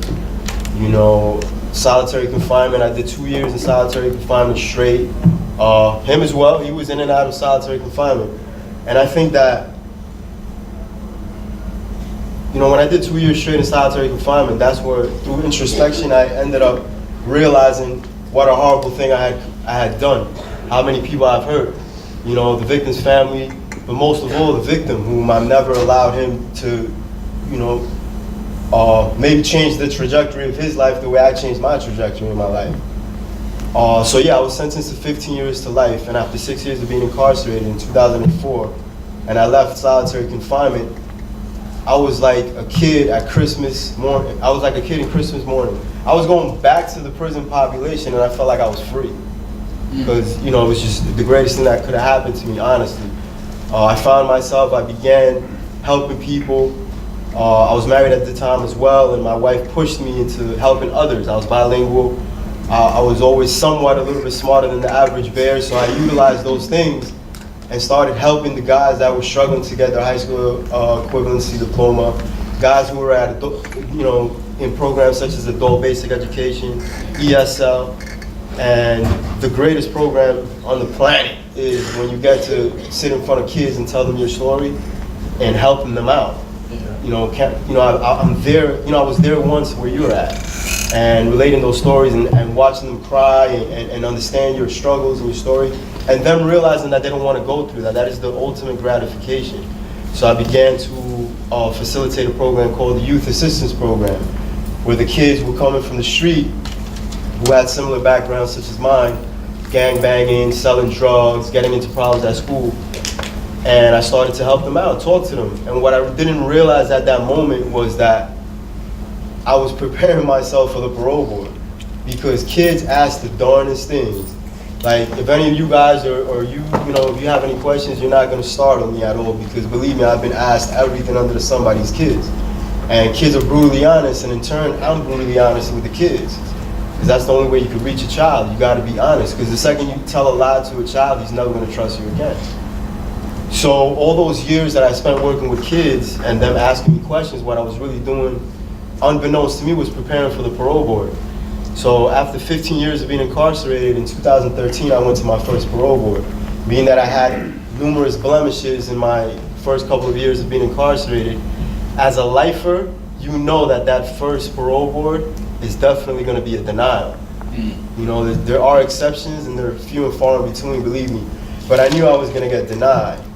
On the second time, I actually appealed during that denial, and I won the de novo hearing, because they said that a document was in my file and it never was. They disregarded it, and the courts granted me a new hearing. So when I was going to this new hearing, I was really hopeful that, just maybe they'll give me a shot. And by that point, I was already starting the college courses while incarcerated at Green. And those of you guys who are familiar with Pavlov's dog theory, that's definitely what the parole board is. It's you associating your freedom and the stimulus of having that pleasure of being with your family and your friends and being a free man. And you're hearing that bell ringing, but you're not necessarily going to get that stake being the freedom. Because at that second parole board hearing, I got denied. So when the third one was approaching, again, Pavlov's ringing, the bells are ringing, but I'm sort of numb now. I'm protecting myself, protecting my family, and I'm sort of numb. I continue to do what I had to do, what I enjoy doing, busy 23 hours out of the day, and that 1 hour is kind of like the decompressed shower, get on the phone. I was kind of literally busy 23 hours out of that day, out of a day while I was incarcerated. And at that point, Felix already had came home, and he told me, you're next, the positive reinforcement. But I would deflect those comments. I would deflect them because I knew I had to guard myself. There was a chance that I could spend the rest of my life in prison. And the moment came, and it was an emotional roller coaster, because the chairwoman of parole in Albany, wonderful lady called Tina Stanford, she wanted to release me, and the other parole board commissioner did not. And usually you have 3 commissioners. In case that there's a lack of consensus, the third one will break that tie. So when I went to that parole board, again, the chairwoman wanted my release, the other one did not. There wasn't a third commissioner, so I had to go back the following month. And that month, to kid you not, that month for me took longer than the whole entire 19 years that I was incarcerated. It was that much of an emotional roller coaster, because I was like, oh my God, I have a chance. They believe in me. The chairwoman believes in me. My family believes in me. I believe in me. My friends, my peers, like all the wonderful people that I've encountered. That network was so strong that, even correctional officers were writing letters in support of my release. Employers that I had on the inside wrote letters of support for my release. And again, I'm the luckiest man in the universe, because, after those 30 days, those very long 30 days, they granted my release. And obviously the transition was very difficult. I can only imagine how difficult it must be for those guys that come out, that are trying to do the right thing, but lack that positive network around them.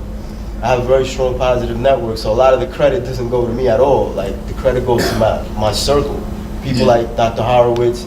He brought me to this school, and she took a chance in me, and I'll always be indebted to you, Emily. And Phil, and you guys, I respect everybody that's doing the right thing. Even the guys that aren't doing the right thing, they're just lost, man. Everybody has good in their heart, but yeah, to answer your question, I'm sorry. No, you absolutely answered the question. I mean, let's get a round of applause for Dr. Horowitz.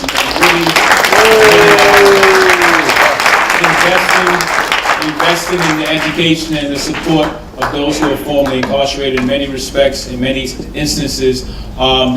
These are individuals that society may deem to be unworthy, but based on what you're hearing today, based on this transformation, many of us realize that we just need another chance. So, Mr. Baker, we'll just move on to the next question, and that is, when did you realize that education was important for you, and in order for you to be successful in this particular process of reentry?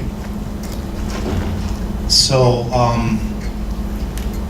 I realized that education was going to be very important for me while I was incarcerated. And it happened early on in my sentence.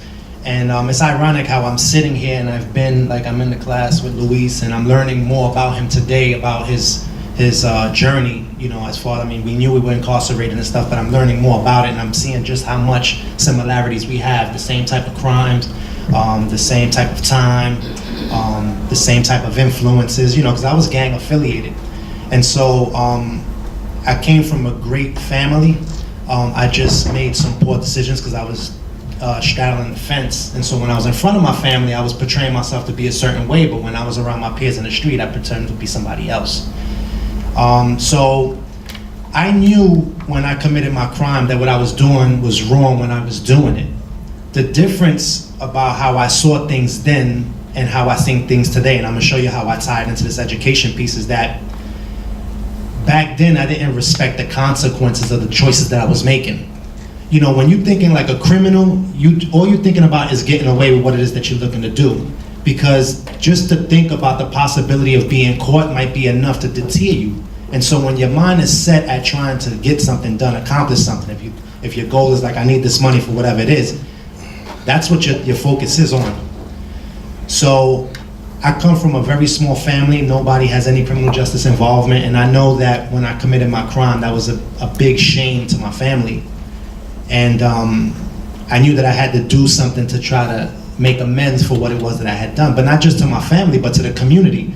You know, I had lacked so much insight at that particular time. I thought, like, when I was committing these crimes, as long as I wasn't physically hurting anyone, that I really wasn't doing any damage. You know, but while being incarcerated and surrounding myself with other people and taking a lot of the programs, and so this is how some of the transition occurred for me, I began to develop a deeper awareness into the impact of those choices. And so I remember one time while sitting, you know, in my cell and just kind of reflecting that, like, how is it that I'm in this situation? Like, I'm way smarter than this. Like, I had all the resources available, but why did I make these choices? And then starting to look at what life might be like for me when I return back into the community. Here it is, I have a felony, I have a very serious crime. Similar to Luis, I had a murder, I had a very high charge murder crime. And most people don't believe that when I share that with them, especially when I work with the population of people that I work with, because they say you don't present like that, you don't look like that, like, and I'm like, well, that's the thing. What does a criminal look like? I mean, we have all these different perceptions and perspectives about what they may look like, but I come in here every day, and when I start a new semester, I come into the class, and I kid you not, most of the classmates here, and some of them in the classroom, I mean in the audience, when I come in, they right away look at me like I'm the professor. You know, because of the way I'm dressed. But I'm like, I can't leave work and go home and change and come here, so I have to come the way I come, like I come today. I have no problem with that though, because again, it's the image. This is what I want people to see. And to know that I was formerly incarcerated, I want you to see this side of a formerly incarcerated individual. So to answer the question about education, I said, how do I level the playing field? How do I make myself competitive for these jobs that I'm going to be competing against with people out there in the community who don't have a criminal background? And so that's when I knew that I had to start arming myself with a lot of different things. And so one of the things that I thought about was the education, because yes, I did finish high school, but I had no real college. And so I saw opportunity in some of the facilities that I was in to be able to go and enroll in some of the college programs that they had there, and in my effort to try to obtain a degree so that perhaps I can show you these are all of my credentials and perhaps you would miss the felony that I have on my record.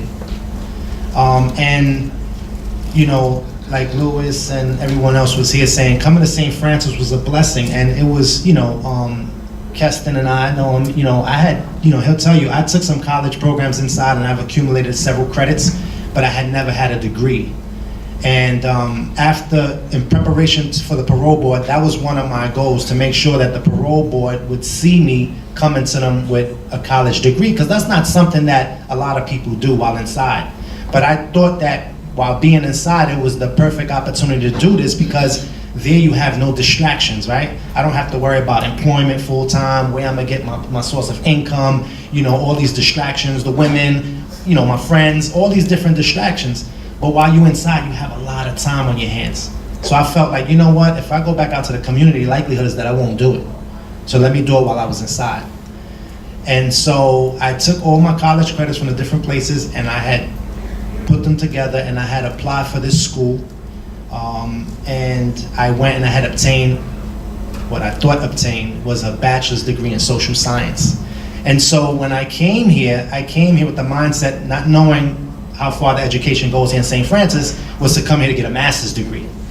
So Keston told me about this program and met Emily, and we did some research only to find out that my college degree was fake, wasn't even a college degree, and so, but I was still determined to pursue my education, that I had to start from the bottom. And so that's why I'm in my second year, starting all the way from the bottom, because I'm still determined to get that.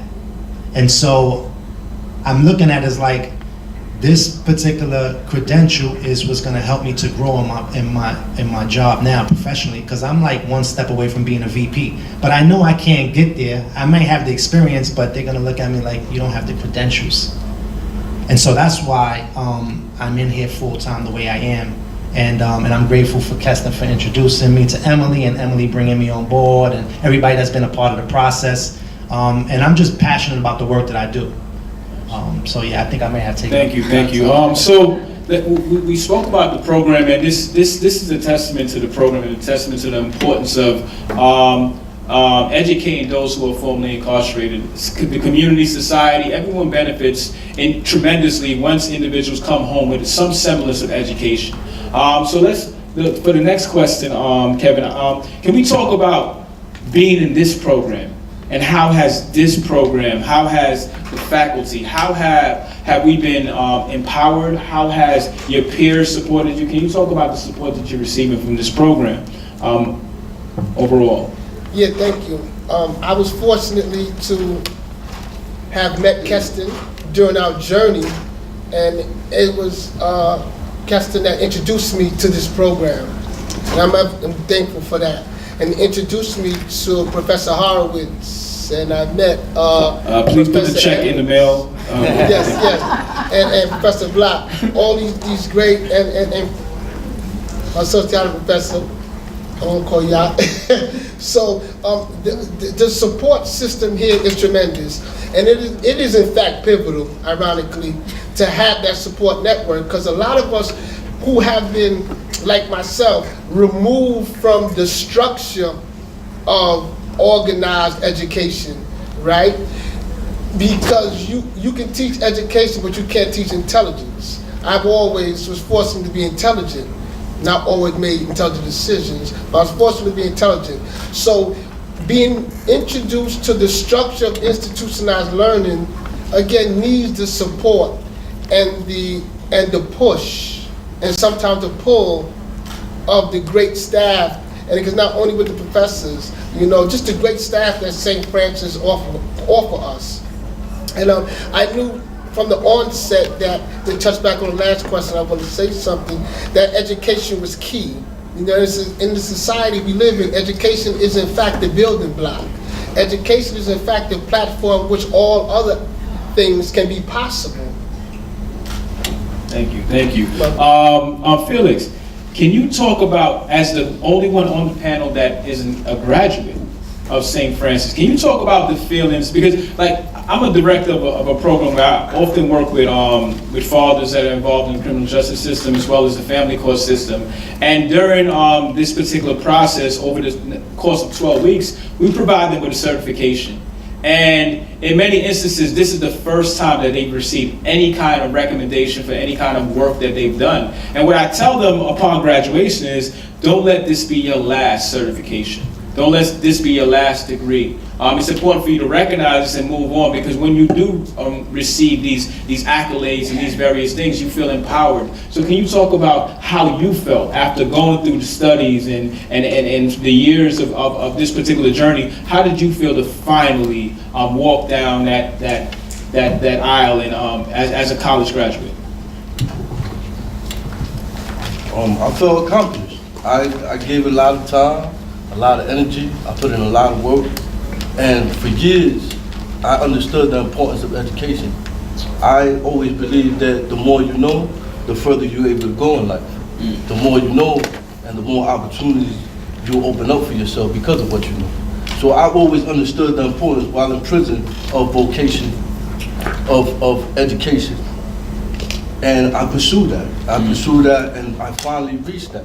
But I'm not done. I'm not done. I want to study. I was talking to my professor yesterday, Professor Platt. And he was telling me, I was telling him that I was already studying for the bar exam, and he reminded me that I need to study for the LSAT and not the bar exam. So I've already decided, the obstacle in which I need to go. But again, to answer your question, I feel accomplished. And I'm not done yet. I'm motivated and I'm hungry because now I want more. I'm not finished. Definitely. Another example of the transformative power of education, the redeeming value of education. And when we invest in our citizens, returning citizens, we are all benefited as a result. Can each of you, because we want to hear from you. I know we have a little bit of time left to hear from the audience, but can you leave us with final words to the audience about whatever's on your mind, how you feel about the discussion today, and let's leave everyone on a positive note in terms of our future projection and what do we hope to gain. Luis, let's start with you, Luis. Sure, put me on the spot. Yeah. All right. Yeah, again, I want to thank each and every one of you guys for being here. One of the main things that I always speak about is that I know there are a lot of people who look at us and say things like, wow, these guys get compensated for committing a crime and then going to a school on the public's dime, right? And I always say, I had one particular conversation with a correctional officer while I was on the inside. And I told him, I'm like, I understand, your concern, I understand your point of view and why you would be upset when you would have to pay for your children's education, but don't you think it's best to have somebody who's a returning citizen come home with those, with those, plans to continue their education as opposed to continue their activity on the block?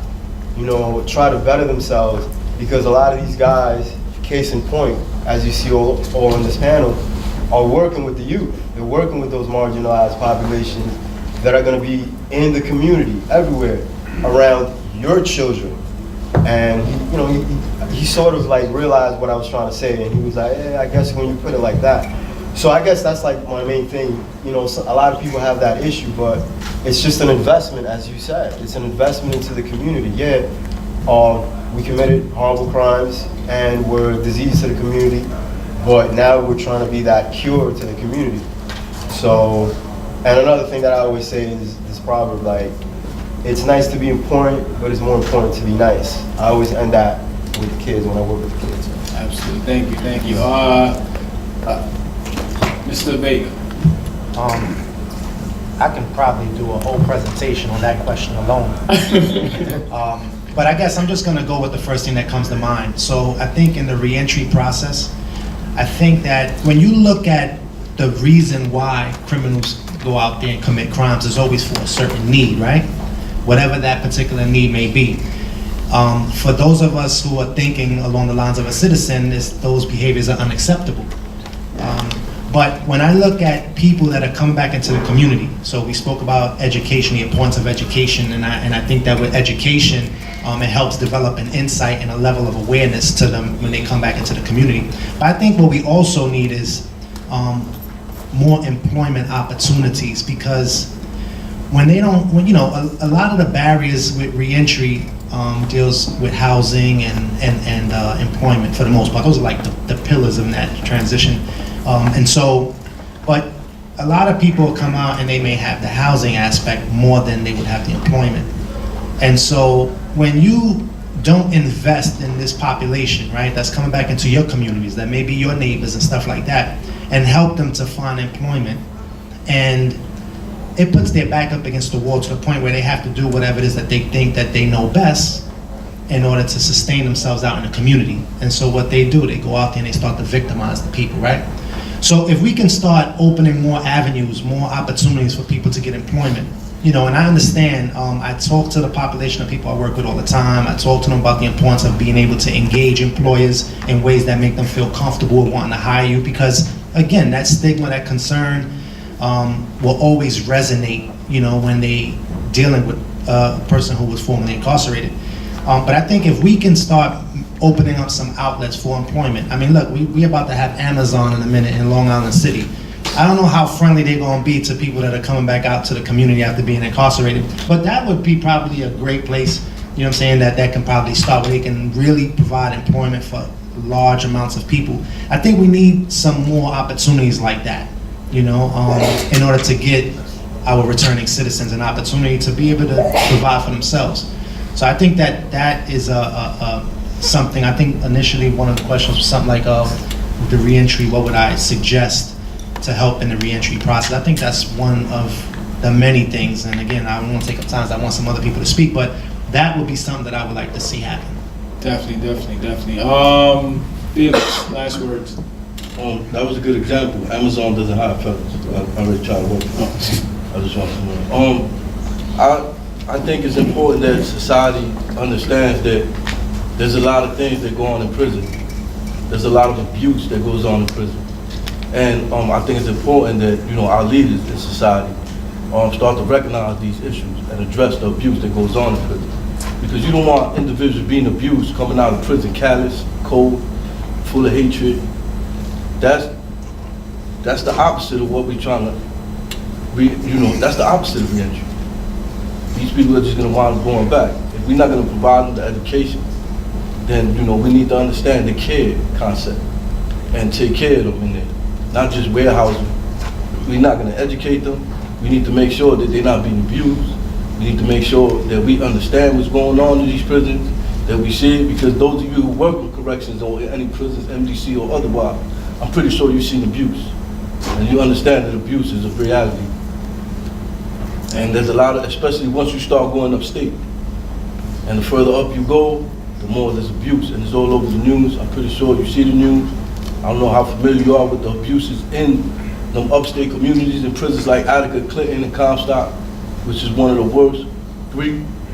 But we need to start to address this, because these is where these prisoners come from. These are where these guys are coming from. These is where they're re-entering from society, to society, from these prisons, after being abused. And we have to address it. It says, you always hear the saying, it takes a village to raise a child. They don't stop being our children because they go to prison. And when they come back to the village, whether you welcome them or not, they coming back. So you might as well welcome them with open arms. Thank you, appreciate that. Last but not least, Kevin. Oh, great. Excuse me for chopping up the name, but there was a peniatrologist who says, I think his name was Daskovich. He says, you can know a society by entering its prisons. You can know a society by entering its prisons. A credible messenger, any one of us can be a credible messenger. If we choose to wield the narrative of our lived experience to welcome, encourage, and inspire, you too are incredible messengers. So those of us that return, poverty, incarceration, violence, obstacles, trauma, abuse, low self-esteem is inclusive, is unbiased. Society as a whole suffer from those 7 ills I've identified. And there's those 7 ills that affected each and every one of us sitting on this panel. And in some way, whether it's understood or not, those 7 ills even affect each and every one of you. Some to a more deeper degree than others. But I think to rid our society of those ills, education is key. And who better to help fix society is those who were closest to the problem.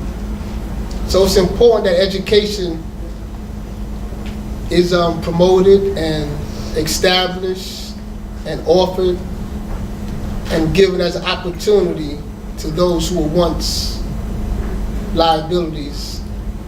Because as you see, we can be, if you allow us, be assets. Absolutely. Thank you. All right. So we have time for a few questions. Please direct the questions to anyone on the panel. Emily, is there anyone in the panel in the audience that would like to ask a question about anything that someone spoke about today? Thank you, gentlemen, for presenting on something near and dear to my heart. I want to know what kind of other services are contributed within this program, because we all know that education will be key, but along the way things come up. And so are there any other supportive services that support your journey in pursuing higher education?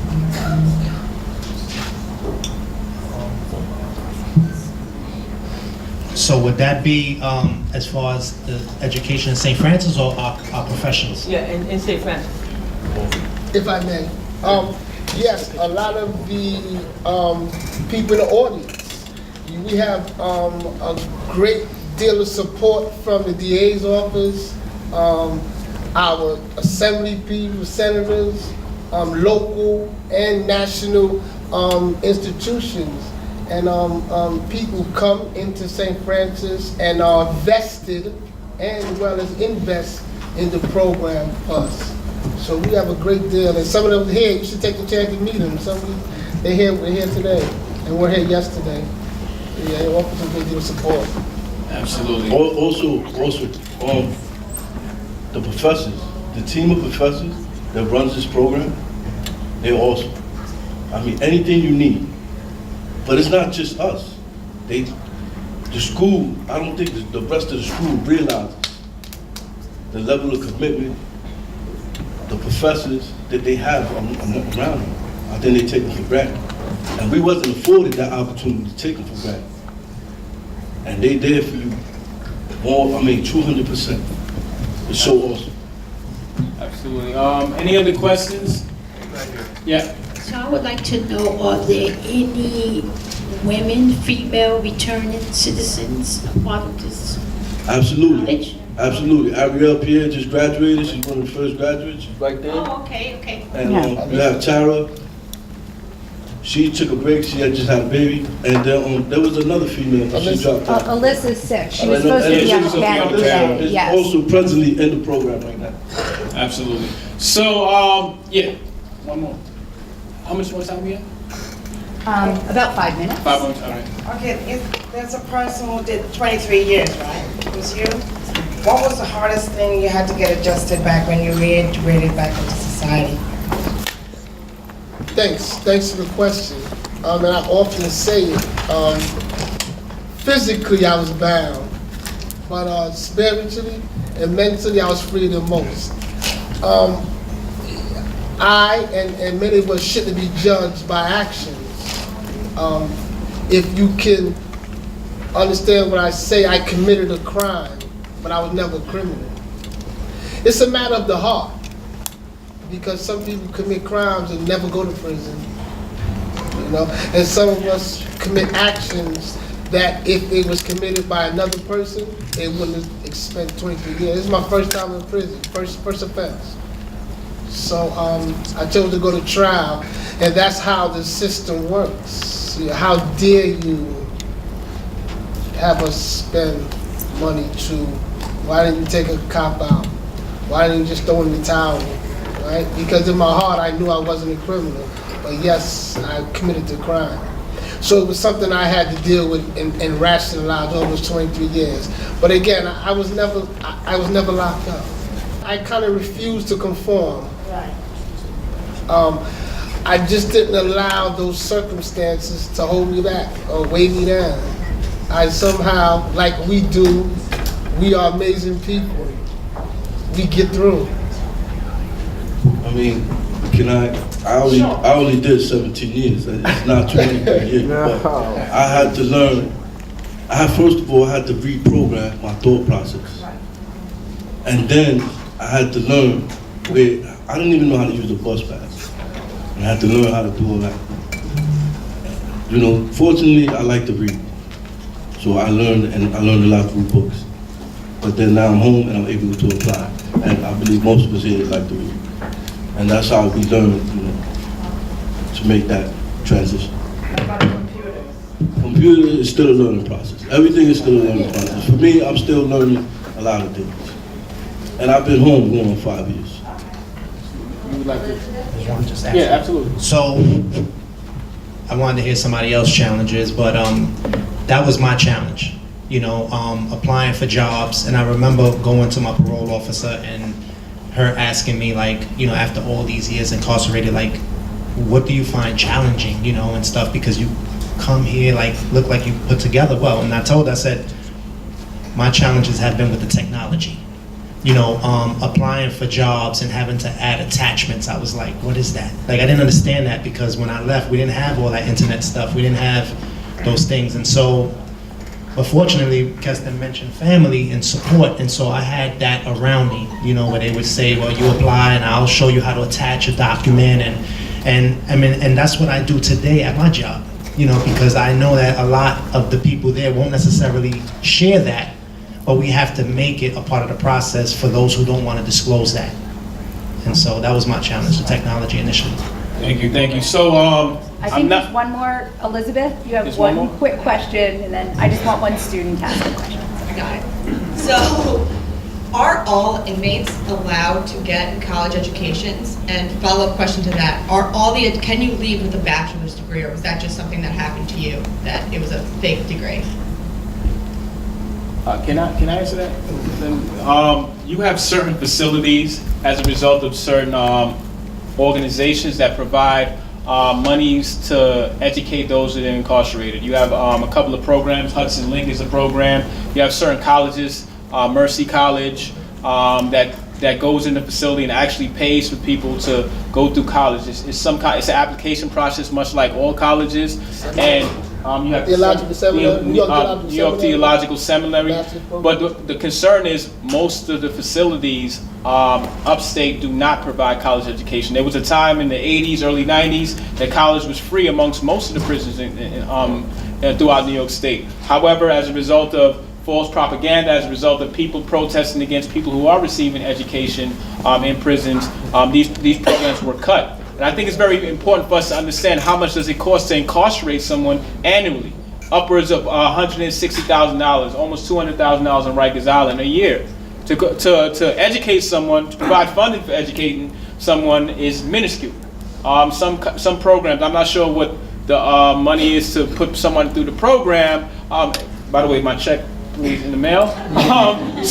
But it's a testament to what longevity, what fortitude, what perseverance is all about. And I'm not just a moderator. I'm also someone with lived experience. I'm someone who was arrested when I was 16 years old, just starting my life. And I went through this process, and I met some of these men while we were incarcerated. So I understand the process, I understand what it takes, but I also understand that it's important for those that are closest to the problem to be closest to the solution, but oftentimes we're furthest from the resources. And that's why it's important to empower those, to place people in positions where they can be credible messengers for the youth that's coming up. In many of our schools, we have teachers that are employed in these schools that are afraid of our children. That will more likely call the police on someone rather than understand that this child may suffer from a mental health disorder or something like that. And it's important for individuals who know this population to be a part of those that are supporting and educating the population. Today I stand before you. I'm a founder of a nonprofit organization. I'm a director of a program. I'm also an adjunct professor on the graduate level. So I got students telling me, hey, Professor Jones, my paper is due. I'm grading papers. It's a surreal experience, but it takes those individuals that are supported in a network that help us to put forth the message that we should be a part of the solution as well. And I want to leave with my new show, shameless plug. I don't know if we got any sound, but this is a show that I started called Voices, and it stands for Visionaries Offering Information with Clarity, Expertise, and Substance. And it comes from the idea that we should be among those that share our stories among a number of platforms. So I'm going to play the intro, and hopefully you guys can check it out. I'm on YouTube, Voices, Keston Jones. Welcome to another episode of Voices. I'm your host, Keston Jones.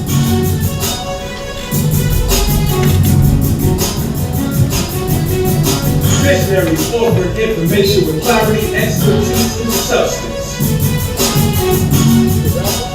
Not a rapper. You act like one. We are content experts. Let your voice be heard.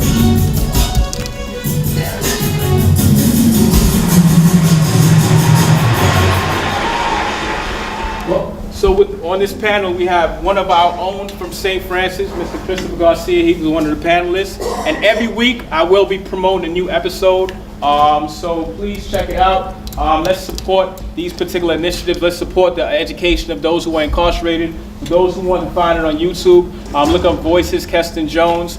Please share it, because we have to get these messages out there, because we're seeing negative messages about this population, and there are plenty of positive stories about those who have reformed their lives, not just those who were incarcerated, but those who have suffered tremendous atrocities at the hands of bigotry, racism, and all these other isms that we face throughout our country. So thank you for allowing this panel to take place. Thank you to the organizers, Dr. Gantt,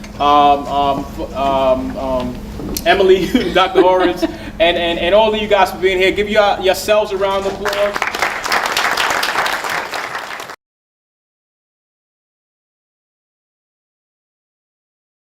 So let's give our panelists a round of applause.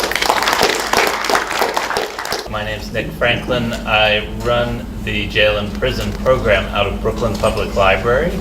I've been doing that work for about 5 years, and before that I was your regular old community librarian working in neighborhoods that had a lot of children, a lot of parents, and of course a lot of people re-entering from incarceration. So it was a natural next step for me to take on this project, and thrilled to do it. Yeah. I'm Christia Mercer. I've been a professor at Columbia for 25 years. And Cheryl and Kathy Boudin and Geraldine Downing, who run the Center for Justice at Columbia, invited me to teach in in Jaconic Correctional Facility a few years ago. I think I was asked because I do political work, and I've won a couple of teaching awards, and I like teaching. But I really had my life changed by the experience. I became a better teacher. I was taught so much by the people in my classes there. And then I went off to Brooklyn, to MDC to start teaching, and that changed my life all over again. So I'm happy to tell you later about the program we've started there. But so my day job, as I like to say, is to be a professor. My passion a lot these days is to think about the prison industrial complex, the need for education, and so on. So I'm really happy to be here, by the way. Thank you so much, Cheryl. So my name is Cheryl Wilkins. I'm also with the Center for Justice. How I got interested in higher education in prison because of a group of amazing women inside Bedford Hills Correctional Facility who dared to resist after the Pell Grants were taken away in 1994 under the Omnibus Violent Crime Act. Bill Clinton took college away. And so, because at that time, women had saw women who had graduated from college coming in the front door and telling us, listen, you can go out and change your life. And now, how could we when there was no college then? So we had the opportunity to see women go home and actually play a critical role in bringing Pell back through temporary funds or whatever. But at the end of the day, I quickly jumped on board this amazing group of women, and I just want to say this because I'm trying to educate y'all in the 2-minute slot I have, but I need to let you guys know that, so there's a pilot Pell that's back in several prisons, and it looks like it's going to come back full-time. I'm looking at this administration, and they want to do something on the First Step Act. I don't totally agree because we're not addressing sentencing. However, it's coming back, but they're looking at folks who are 5 years away from their board or 5 years away from coming home. And I'm here to tell you that it was quote-unquote old-timers that had long sentences that actually shaped the programming and actually shaped the peer mentoring. I mean, we hear all of these wonderful terms about credible messages and peer mentoring and stuff like that. I dare to say that those terms started inside prison, because that's what it was about. It was about us supporting one another, because we wasn't getting any support from, I was in the state prison, we wasn't getting any support from the state. And so even with the college program, women inside resisting to try to bring the college program back, I want to say that even before the college program, there was a parenting program that they brought in there. There was a HIV and AIDS education program that the state picked up and is now around each state facility, and women did that at Bedford Hills. There was a Domestic Violence Act where we testified in a Senate hearing while incarcerated, talking about women who were locked up. First they were abused, and then they became an abuser, but being abused didn't count. You know what I'm saying? So yeah, there were some changes made even before the college program was brought back. And another thing I want to say is that what was successful about that college program is the location that it was in. And it was in Bedford Hills community. Now, it is not an area that is relying on that prison being there. Now, if we went further upstate, where a brother talked about Attica and Albion, I don't know if that could have happened, because that economy is relying on the prison being there. So they have a vested interest in keeping folks in prison. But in Bedford Hills, we got Diana Ross and Glenn Close and Martha Stewart, and so these women are concerned with, or relying on the prison being there. But just like we hear stories now about mothers being separated during immigration, well, if mothers were separated because of incarceration, that's going to tug at your heart as a woman. And so we got a lot of support from the community. In addition to that, there was, I don't care what it is, I don't care what religion or domination you go under, I mean, we believe in redemption and second chances, and so, yeah, churches, and, it takes a team, and that's everything that I was going to talk about. Dr. Gantt already mapped out with who we need to be on board to end this thing called mass incarceration. And that's why they're here. So I'm going to just go through our first question. So how do incarcerated individuals benefit from the partnerships of community agencies, educational institutions, and law enforcement support? So how do incarcerated individuals benefit from you guys coming in? Anybody can answer? I'm happy. This is probably something I had the most to say about, but I mean, one of the things that was just so striking to me when I first went into Connick, and Connick is a medium security prison across the street from Bedford Hills, where Cheryl and other people worked so hard to get education, Pell Grants and so on, back into this maximum security prison. But about half of my students, the first time I taught, had been in Max, and some of them had been in for 20 years, so on. Either at that point they hoped on their way out. But one of the things I was really two things I was struck by. One is just how eager they were to think about big ideas. And I taught the course that's kind of somewhat famous at Columbia, I guess. It's called the Core Curriculum, and it's like this great books course, basically.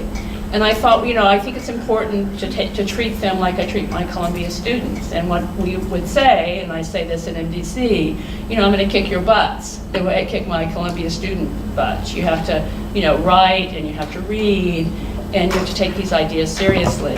And they were just so excited about that. They rose to the occasion. They were really, really committed to the idea of, taking these tough ideas seriously. But the other thing I was struck by is how they mentored one another, how they supported one another. There were some women in my class who were basically told to come to class by a mutual friend of ours, Aisha Elliott, who just said, look, you're going to a college class, right? And then a few came to that class and liked it, and then they told other students to come to my next class or the next Columbia class. So one of the things I was really struck by is, first of all, if you give people the opportunity inside to raise really kind of the hard questions, like what are we doing here, or what's the role of suffering in life? I'm a philosopher, a historian of philosophy, so I ask these kind of big hard questions. They first of all are so into it, but they second of all they taught me and each other so much, right? So I came away as a sort of more thoughtful person as a consequence, but also I realized how much mentoring and support can go on inside. And it goes on easily when it's to do with education. You know, people have an excuse to get together and talk about things. And again, I can tell you more if we, about the MDC program, but one of the really striking things about the MDC program, and just say this now, it's just a mirror image for a maximum security prison I teach men, is that the guys are absolutely committed to help one another. Some of them have had college classes, but as one guy said, I didn't know my brain still worked. But he would then help the new students, the students who had never taken a college class. And so one of the things I love about it is that they can do the work, but they also support one another so much. So it's not just education and preparation to get out, it actually is changing people day by day and in the course of taking the class. What are some strategies other prison facilities can use to increase community involvement? So based on your experience there, what are some things some other facilities can consider? Nick, what do you think they should try that we're trying? Well, the library was lucky enough to benefit from the program that Dr. Gantt just mentioned, bringing people to the library, actually kind of melting away the walls that separate people from their community. Yeah. And it was pretty magical on both ends of the spectrum. Our staff were really blown away by how easy and how important that work was, how much they benefited from having a group of people from MDC prison tour their library. On a daily basis, we have people coming in, and of course at the Central Library, it's a majestic building, so people regularly take photographs and look at the big ceramic eagle that's at the entrance and just take it all in. But you could imagine that group coming in and taking a look around. It was about 10 times that reaction. It was gratitude. It was interest in the history of the library, history of Brooklyn that we have in our Brooklyn collection. It was really magical, and I still get comments from staff about that day and wanting to repeat it. I think that anything that institutions can do to melt those walls away and basically break down the need that society has to separate people from each other just because they did something bad, it's really going to change the way everybody treats each other. Thank you. That was awesome. Yeah, I can add that it would behoove all correctional facilities to have their educational departments engaged in what's happening outside of that prison, and y'all do this well. Like, y'all are part of different conferences. Long before I went to MDC, Dr. Gantt was at a College and Community Fellowship graduation, and so yeah, you get to see more than what's happening within your own institution. You get to see what's happening, particularly in the communities that where the men and women who are in the prison come from, and the services that are there. So then you can take some knowledge back to the community and support them a little better. Thank you. So it comes to our last question before our Q&A. So what advice would you give to people with a desire to volunteer to provide programs or resources in a prison? what advice would you give to them? I mean, I think so many people are eager. You know, if you have any, like your story is really moving, and, you know, people who have the opportunity to work with incarcerated or formerly incarcerated people see how wonderful it is, and see how important it is, and see how beneficial it is, not just to themselves, but like my students from Columbia who go in and they're just totally moved by the experience, and they really go home and they brag about doing it, and they change the world in that way because they get people to see, like your staff. You know, people have the best ideas, but there's something about seeing human beings who've been in for 10 years or whatever it is, who are having the opportunity to be awed by books and learning, and not that they haven't done it before, but they have a new opportunity to do it. So my question would be, how can we make it easier for people to go inside and volunteer? You cannot ask a question with a question. Well, I'm doing it. Not the opposite game. Not the opposite game. I'll work on that part. You work on your part. Cheryl. So, just to piggyback on Professor Mercer, you know, I would definitely keep my eye on the purpose, because there will be times when your class will be cut short, you will not be allowed in, you would have to do a new training, you know, but keep your eye on the purpose of you going there and not the bureaucratic system, because this is what we're trying to break down. And so in order for us to continue our fight, then do what they say do. I can't get in there now. I didn't go to the training. Well, so the Bring question, us back up, Nick. Bring the it back question up. gives me the opportunity just to kind of highlight something I didn't anticipate when I first took on an outreach role from the library, was really the normalizing of work that takes people out of their workplace and takes that project, and in this case, the public library project, but it could be anything, take it into the community. So the jails and prisons are a community. They're a community of people, and we bring regular staff members. As I said, I was a neighborhood librarian for a long time. I bring other neighborhood librarians, people from the neighborhoods where these people in MDC and at Rikers Island are going to go back to someday, to let them know that they're going to be welcomed when they come to those neighborhood libraries and seek help, seek reentry help particularly.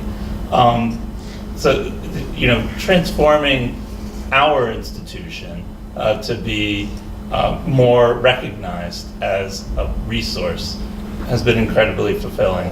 I mean, I would defend the public library to my last breath and say that this is a perception problem. It's not necessarily a problem of our mission. We've always had an outreach mission.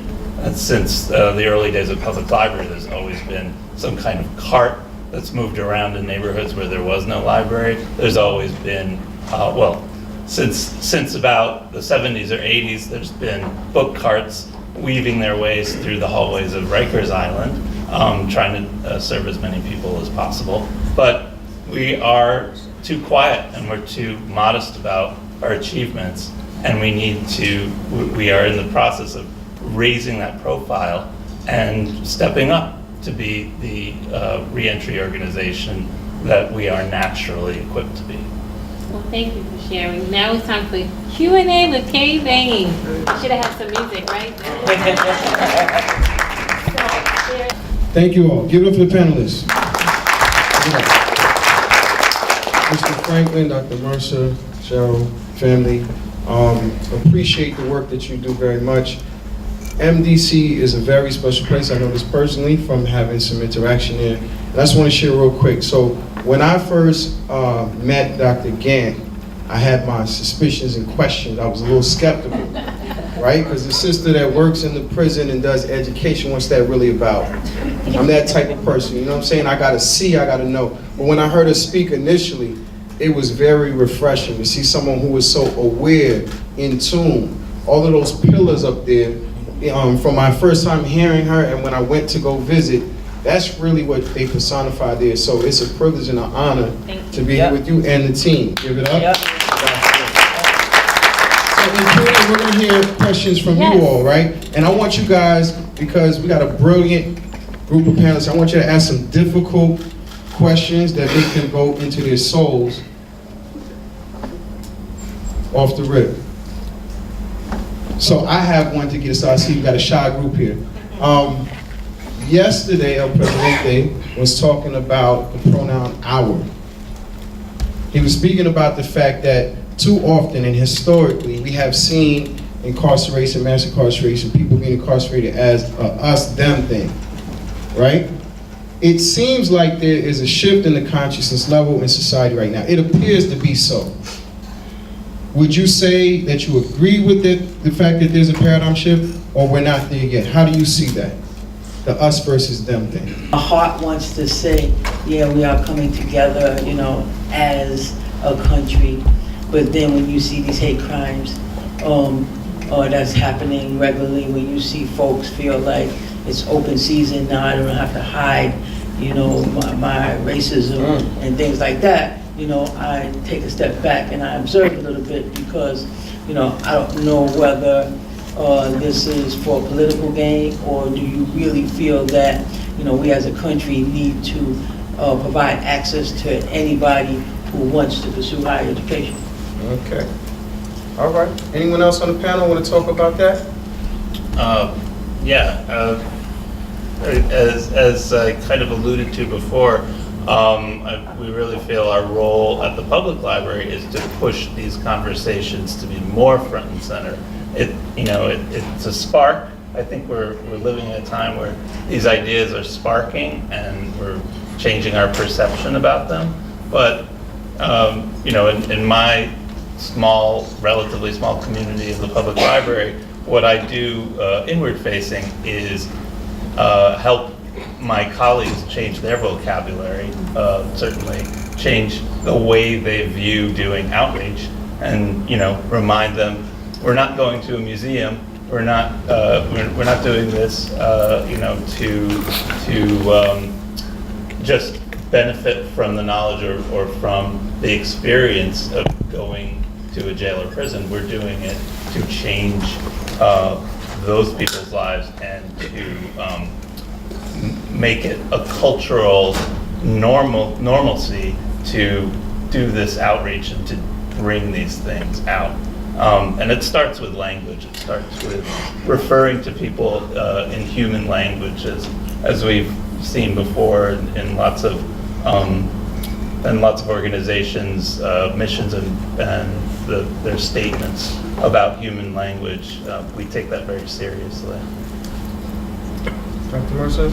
I think what I'd like to add to what's been said, and again, Cheryl's the person who's just such an expert, but I've just been struck by the extent to which if you give people the opportunity to think and do the right thing, people who are not formally incarcerated, they will, many of them will do it.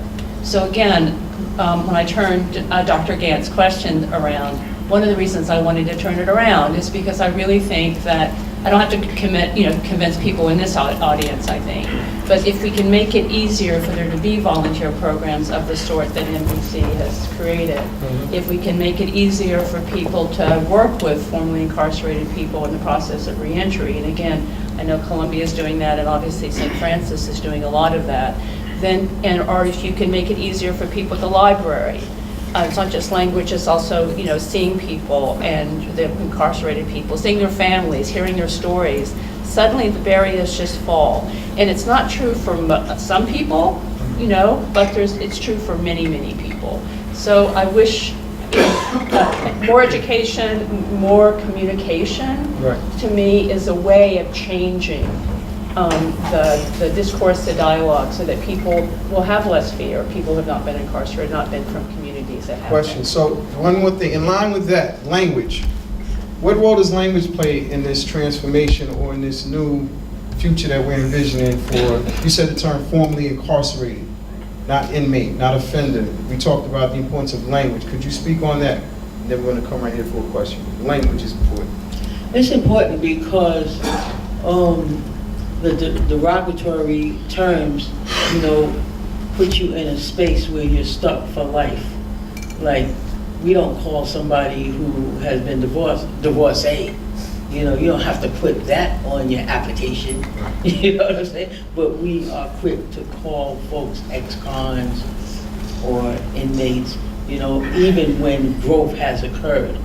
You know, and so in order for us to think and see differently, we have to believe that change did occur. I actually have a lot to say about that, by the way, and I'll just be brief. But I think one of the reasons we do Theater of the Oppressed exercises, you know, I'd love to talk more about why we do them, is my whole point in teaching is to give people a sense of their own power and agency. And, you know, and in fact, I recognize some of the voices of people talking. But people who say, I've been in for so long and I never thought I could, you know, one guy said, I never thought my brain would ever work again. Or one person said, I didn't realize I was smart. Or I didn't realize, you know, that even though I couldn't write English very well because I dropped out of high school or whatever, that my ideas were still good. So for me, it's not, I mean, I think it's really important for us as educators who go inside, or educators as in reentry programs, or also one thing I thought you were going to say, which I feel really strongly about, is we should have better education in public schools so that kids have opportunities. Especially a lot of the women I taught, they were like, you know, kind of wise asses in school, right? And they got in trouble, and that was a problem. Excuse my language. But so I feel that part of the point of my courses is we call it the pedagogy of dignity, because we want everyone to feel that I am an agent and I deserve dignity and I have dignity. And the guys work together to kind of help one another. And that's like, if it works, it's kind of transformative. So even if the knowledge that you actually learned, a text that you read or a logic problem that you solved, is not something you can directly apply, as soon as you get out, you have a sense of your own power. And that's, to me, is what is most important. I just want to add that education is a vehicle for change. It's not the change itself. You know, so, you know, for me, a light bulb went off when I was actually interviewing a woman who lived in Rochester, and her experiences was the same as mine in the South Bronx. And so I'm not feeling alone anymore, and I'm recognizing that, hey, this is something that happens in urban environments. But it was a class. It was my class assignment. It was a research methods class. So it was things that, you know, I might have learned skill sets inside that classroom that I was able to apply to my own life. I'll just pitch in my 2 cents, but, you know, we get people coming into our doors every day who are self-motivated learners. You know, it's just a question of me or one of my colleagues being able to assist them in a way that's not heavy-handed, and it's not about lecturing people on what they should know or giving them a class at all. I'm actually kind of anti-education if it means that we just think about taking knowledge and placing it into somebody's brain and boom, you're a graduate, right? Because that's not how it works. And a lot of our educational system is graduating from one level just to make another level, just so we can graduate to the next level, you know, and that's what, that kind of treadmill effect is what turns a lot of people off, you know? And so we try to give people the tools, we try to empower them, telling them that their track of knowledge is valid, right? And here are the resources to do it. And we hope it's just more than books. We have a lot of other resources that we can offer. And so that we're not turning people away just because there's a need for learning a new skill to take on that knowledge. There's all kinds of ways that people can get to where they need to be. We got a couple more questions. Yes, the intentional and creative programming that has been happening at MDC to keep families connected is really important to support the well-being of those that are incarcerated, of their family members, and just the well-being of our communities, right? And so to that end, although video visiting can never replace in-person visiting, I would like to hear from Nick on what's going on with video visiting at the public libraries. And I've also, if Dr. Gantt, if you have an update about any efforts that the federal system is doing to bring video visiting to all the facilities, including MDC. Well, hi, Allison. How are you? It's good to see you.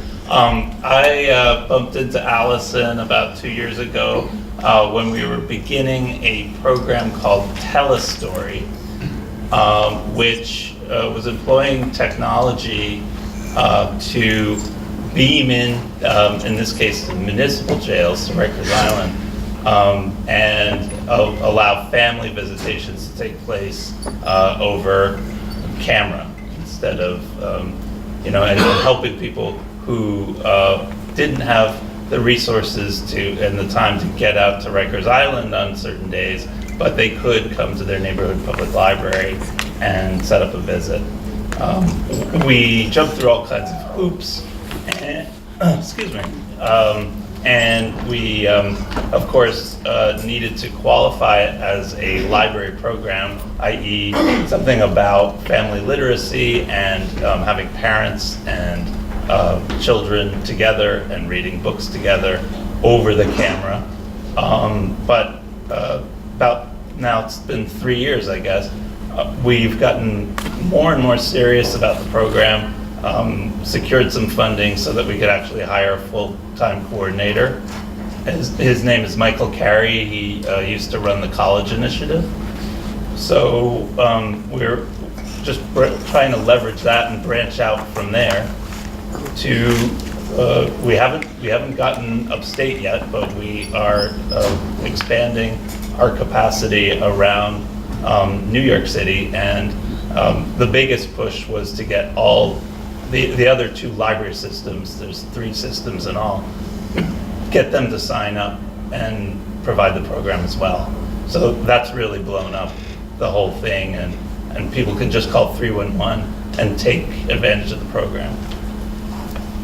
As far as MDC Brooklyn, our program has been, they're talking about it, but no progress has been made at this point. But the greatest thing is our location, that most of the families are within the area so they can visit them. So that's the greatest thing about them being currently located at the Metropolitan Detention Center. Their family is there. But that's where we are right now. There's no progress at this point. I totally agree, and it's just really a shame that we have to invest our time and effort educating people who would have benefited from this 5 or 8 or 10 years before. And again, I used the women at Taconic as a good example. A lot of these women are really, really clever, and they were just in circumstances where they were not allowed to be that way in school. So I couldn't agree more. Can I just say one thing though about, so this is a shout out to Dr. Gantt and her amazing staff, but one of the things we started last February at MDC is mini courses.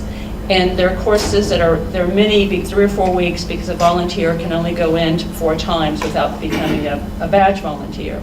So that's one of the reasons. I also like the idea of getting a bunch of Columbia undergraduates or other people to come in and help out. A lot of these students, by the way, have formerly incarcerated people in their family. But what's really striking to me is that we let anyone in, right? So this is Dr. Gantt and I work together, and there are people who don't have their GED. There are people who have had, some of them have had a couple college classes or something. But again, it's all about dignity. It's all about creating, a sense of oneself. This is to your question. It's just not so much about learning facts as let's talk about what it means to be a knower, right? And so when you get out, then you feel like a knower. And we give you really cool little certificates at the end of each. So people they have a certificate. So students, if they had been allowed to do that in 8th grade, they might have had a different life. But the fact is, these people are in MDC, and after this mini course, the hope is 2/3 of them or more are going to realize they can take a course later, or they can get their GED, or whatever it is. So that's the hope, is to kind of transform people in a way. Should have happened earlier, but I think this program is great for having the goal of like, you can think of yourself as a learner, even if you can't write English very well right now. You can get that later. Let's now just think about what it means to learn. You know, at first they ask you, have you ever been incarcerated? And if you check yeah, and then they say, please explain, and then they give you 2 lines to explain. You know what I'm saying? All of that, you know, all of that is, you know, is really discouraging, and I've known sisters who's actually walked out of admissions offices because they got frustrated with that. As far as intergenerational, oftentimes young folks take on their parents' incarceration, feeling like it might have been their fault. And so there's programs like the Osborne Association, there's Children of Promise, you know, that support these young folks in feeling like, yo, this is not your fault. And there are many programs now. I mean, actually the Osborne Association was instrumental in supporting now this program called Echoes of Incarceration. So they turned their pain into power, and they started to educate those on. I had them in Columbia last year, and they blew away a panel. I mean, the audience was just blown away. They had so many questions for them young folks. I was so proud of them because they educated an audience that did not realize what a young folk who have an incarcerated incarcerated parent is thinking and feeling. And most times they're not even asked. You know what I'm saying? So the fact that they can express that and communicate their feelings, we hope will make change in how society views them. We're going to slip in one last question. Again, your presence is appreciated. This is for our great librarians, awesome. So during that transition from extremes, incarceration society, many are bogged down with food, clothing, shelter. Takes a great deal of their time, and that's where they put resources to. So, and we also know not many are cut out for formal education. So what type of non-formal or informal education do the library offer? Like entrepreneurial courses and such? Oh, okay. Thank you for that. Yeah, well, as I alluded to earlier, we don't have any formal classes. All the programs are free. We have a business and career library that at the moment offers workshops on everything from entrepreneurship to job and career building, you know, just writing up your resume, what kind of what you could expect from questions asked by employers. After some work I've done with the business and career librarians, we've talked about how we can shift that focus to be more reentry friendly and review with legal centers what is legal to ask, what is legal for an employer or prospective employer to ask on an application, for example, and just be able to speak to some of those situations. We try to avoid having a big neon sign that says reentry right here, but make all of our services friendly to that population. I hope that answers your question, or at least spoke about the business and the entrepreneurial classes, so that's the type of informal education I was speaking to. Thank you. Yeah, I'll just say one more thing because I just am proud to be able to do it, but we are trying to build that out even further and partner with organizations. We partnered with the Osborne Association in the past, and I'm in regular contact with people from Fortune Society. We want to invite them in, and we want to have a more robust program that really invites that population in, especially we're out in East New York, Brownsville, Bed-Stuy. We want to invite that population and make them feel welcome. Let's give our panelists a round of applause.